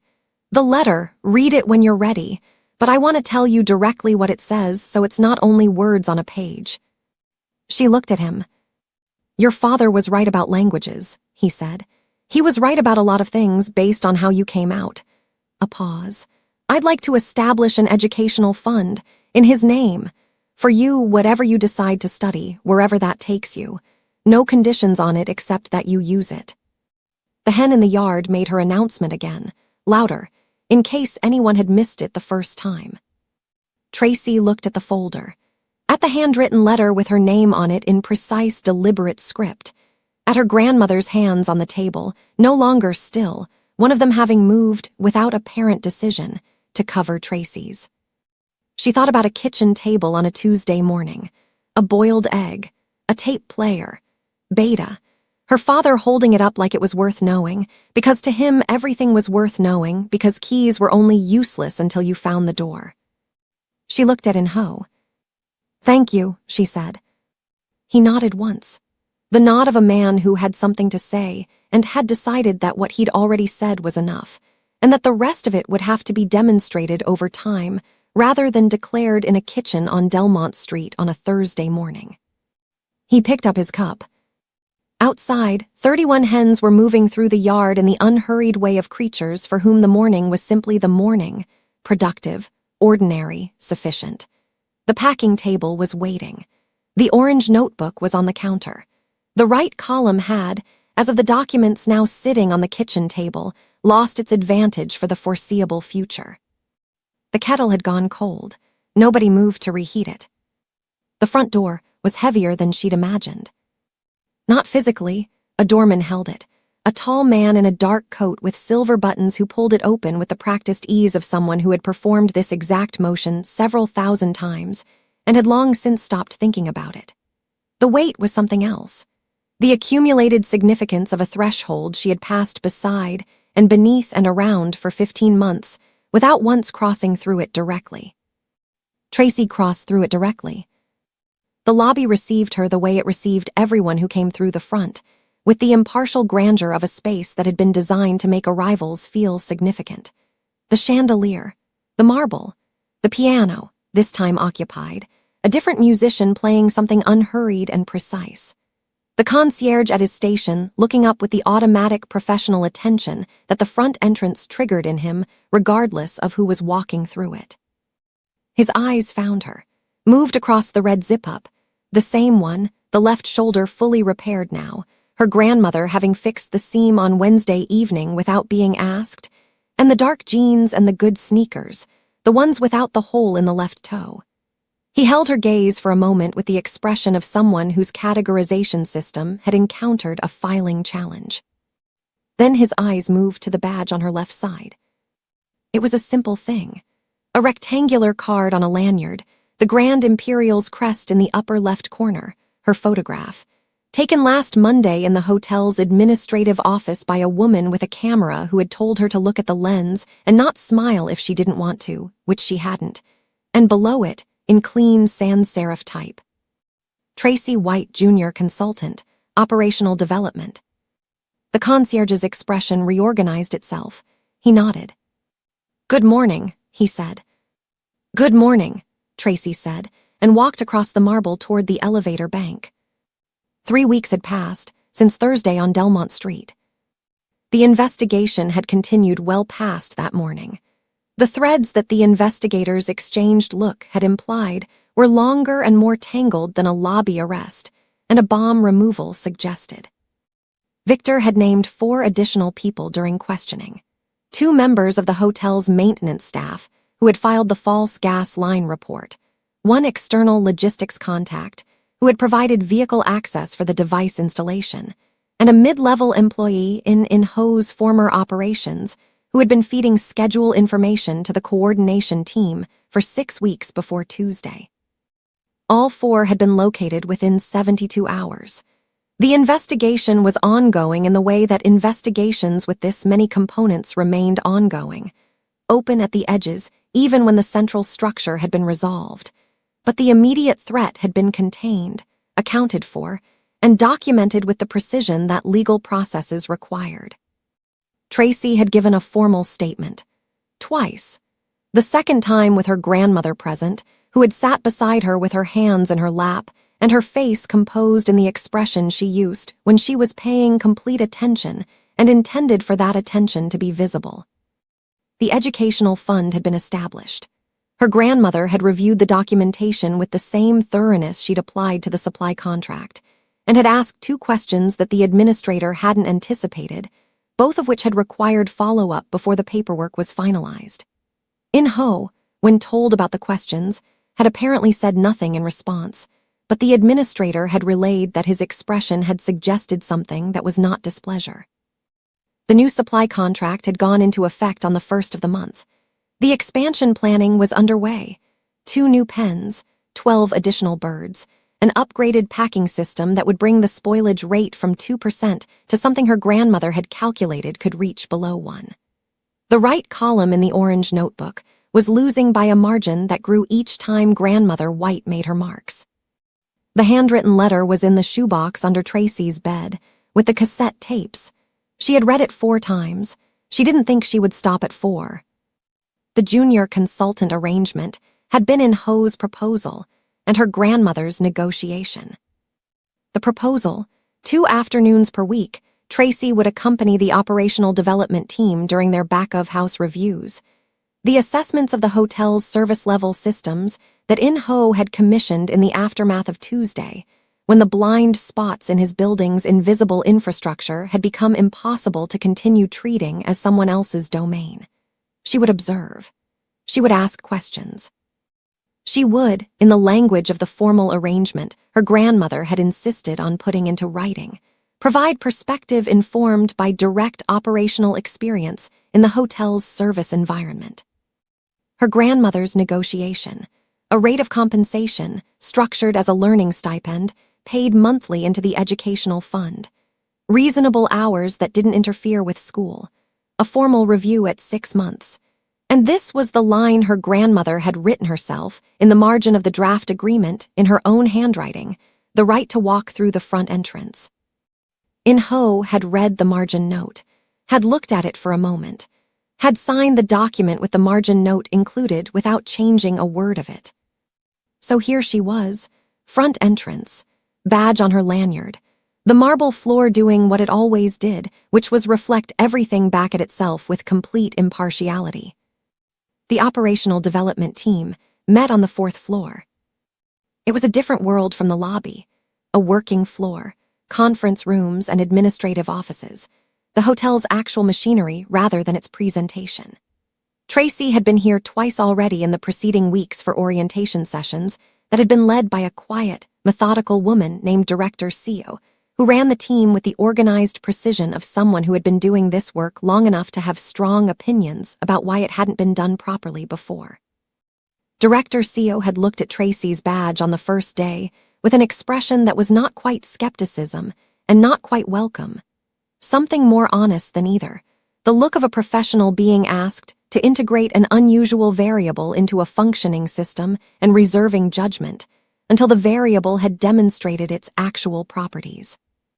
By the end of the second session, the expression had shifted. Tracy had asked a question about the service corridor camera coverage, specifically, why the dead mount in the South Dock corridor had been on the maintenance request list for 11 weeks without resolution, and Director Seoul had looked at her for a long moment and then written something in her own notebook. Today was the 3rd session. Tracy stepped out of the elevator on 4 and walked down the corridor toward the conference room and past 2 administrative staff members who both glanced at her badge and both said good morning, which was 2 more good mornings than she had received in 15 months of coming through the service entrance. She filed that away, not bitterly, just accurately. In-ho was in the conference room. This was not expected. The sessions were run by Director Seo, and In-ho's presence at operational-level meetings was not, she'd gathered, a regular occurrence. He was standing at the window on the room's far side when she entered, looking out at the city with his hands in his jacket pockets, which was a different posture from the window standing she'd observed in her imagination of his morning routine. Less surveying, more present. He turned when she came in. "You're early," he said. 15 minutes. She set her bag on the table. "I didn't know if I'd be able to find the room." "You've been here twice." "I know where it is," she said. "I came early in case I didn't." Something moved across his face. The expression she'd accumulated enough data on now to recognize, the one that lived beneath the managed surface, that surfaced when something had made contact with the layer underneath the calculation. It lasted approximately 1 second, and then the surface reorganized itself.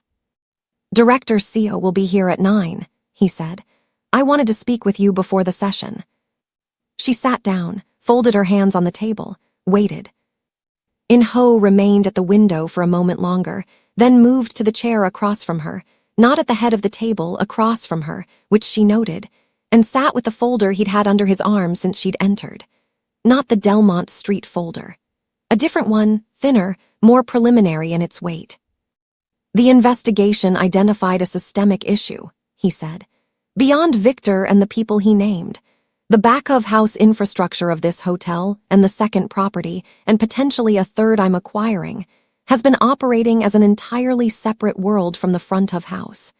Different information systems, different reporting chains, no integrated oversight." "I know," Tracy said. He looked at her. "I've been coming through Bay 3 for 15 months, she said. "Nothing that happens in the dock reaches the front. Nothing that happens in the front reaches the dock. The chef doesn't know what the freight manager knows. The freight manager doesn't know what the kitchen porter knows. Everyone is invisible to everyone else except the people directly above them." In-ho was quiet for a moment. Director Seo's assessment used almost identical language. "Director Seo is right." "Yes," he opened the folder. "The development project we're building addresses this. Integrated reporting, unified communication systems, back-of-house visibility brought into the same operational framework as front-of-house." He turned the folder toward her. A project outline, preliminary, the kind of document that was more questions than answers at this stage. "I want your observation notes from the first 2 sessions incorporated into the baseline assessment. Your specific observations from the service environment over the past 15 months. Tracy looked at the outline. At the structure of it, the places where the questions lived, the gaps in the current data that the project was designed to fill. She thought about Mr. Rowe at the freight scale, logging crates with a clipboard that connected to nothing above it.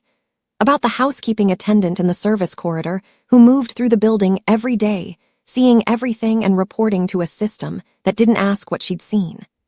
About the camera mount that had been empty for 11 weeks while 3 men stood beneath it and planned a murder in a language they were confident nobody could understand.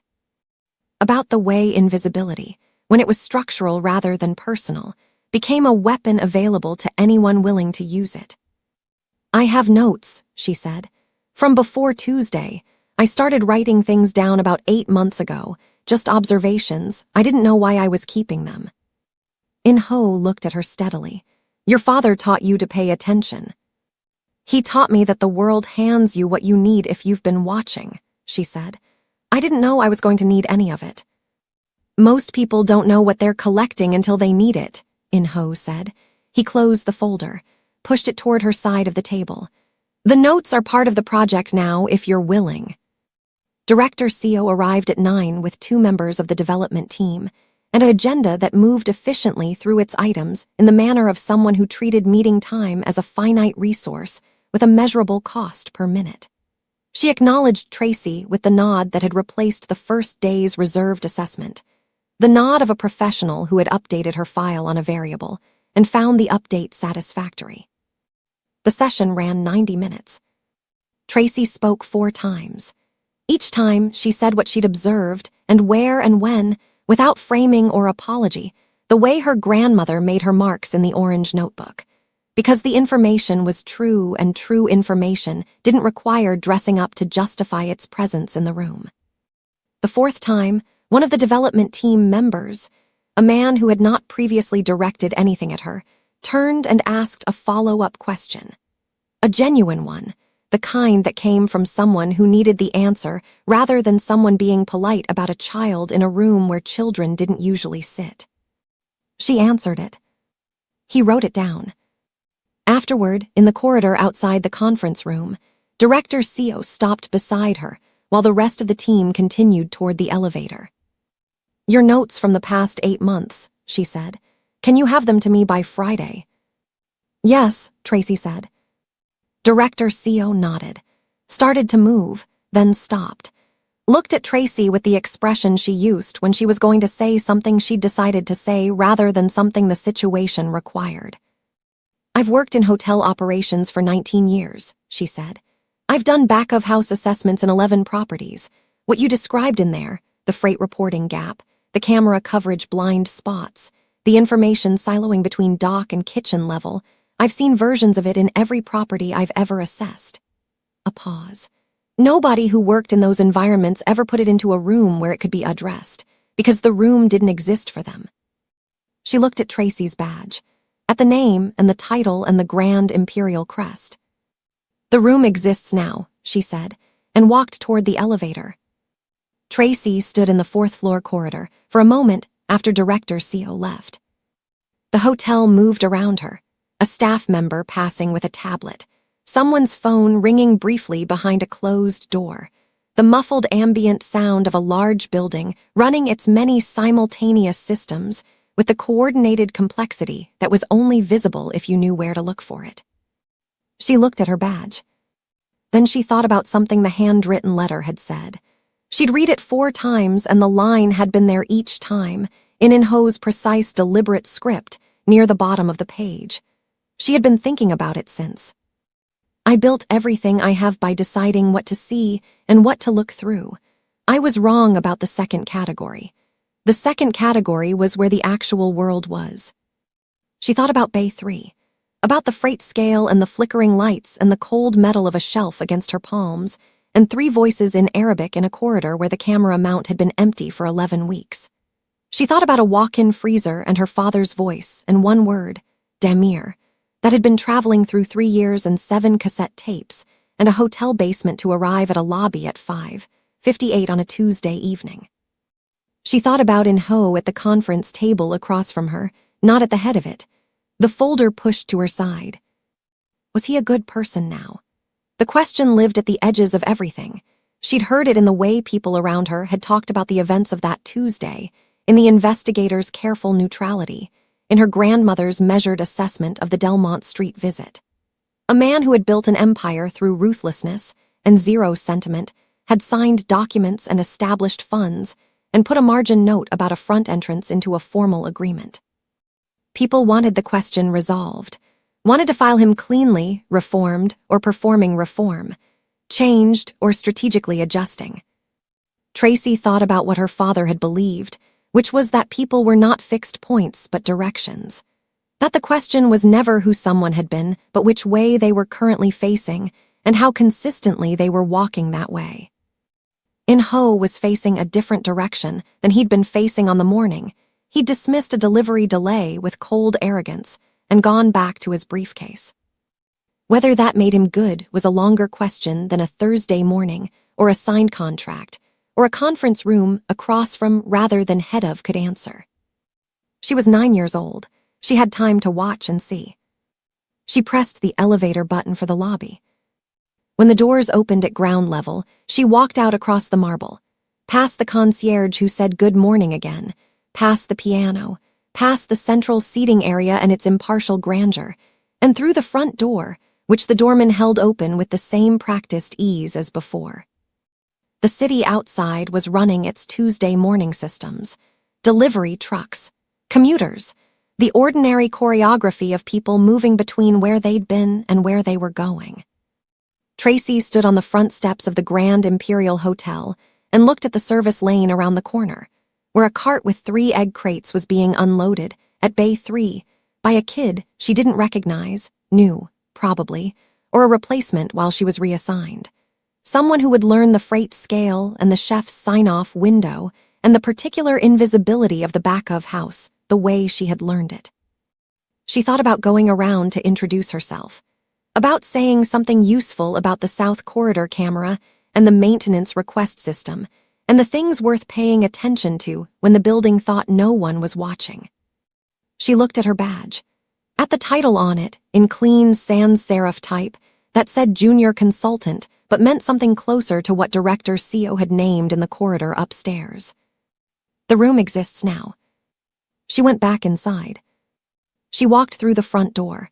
The concierge said good morning. The room exists now. Drop a heart if Tracy White just became your favorite character in anything. Is In Ho good now?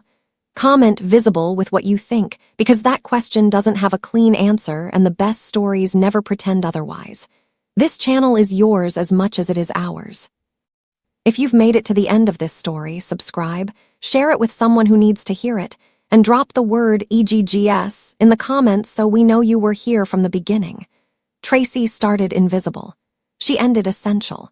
And she did it with her father's language, her grandmother's backbone. And 17 minutes that changed everything.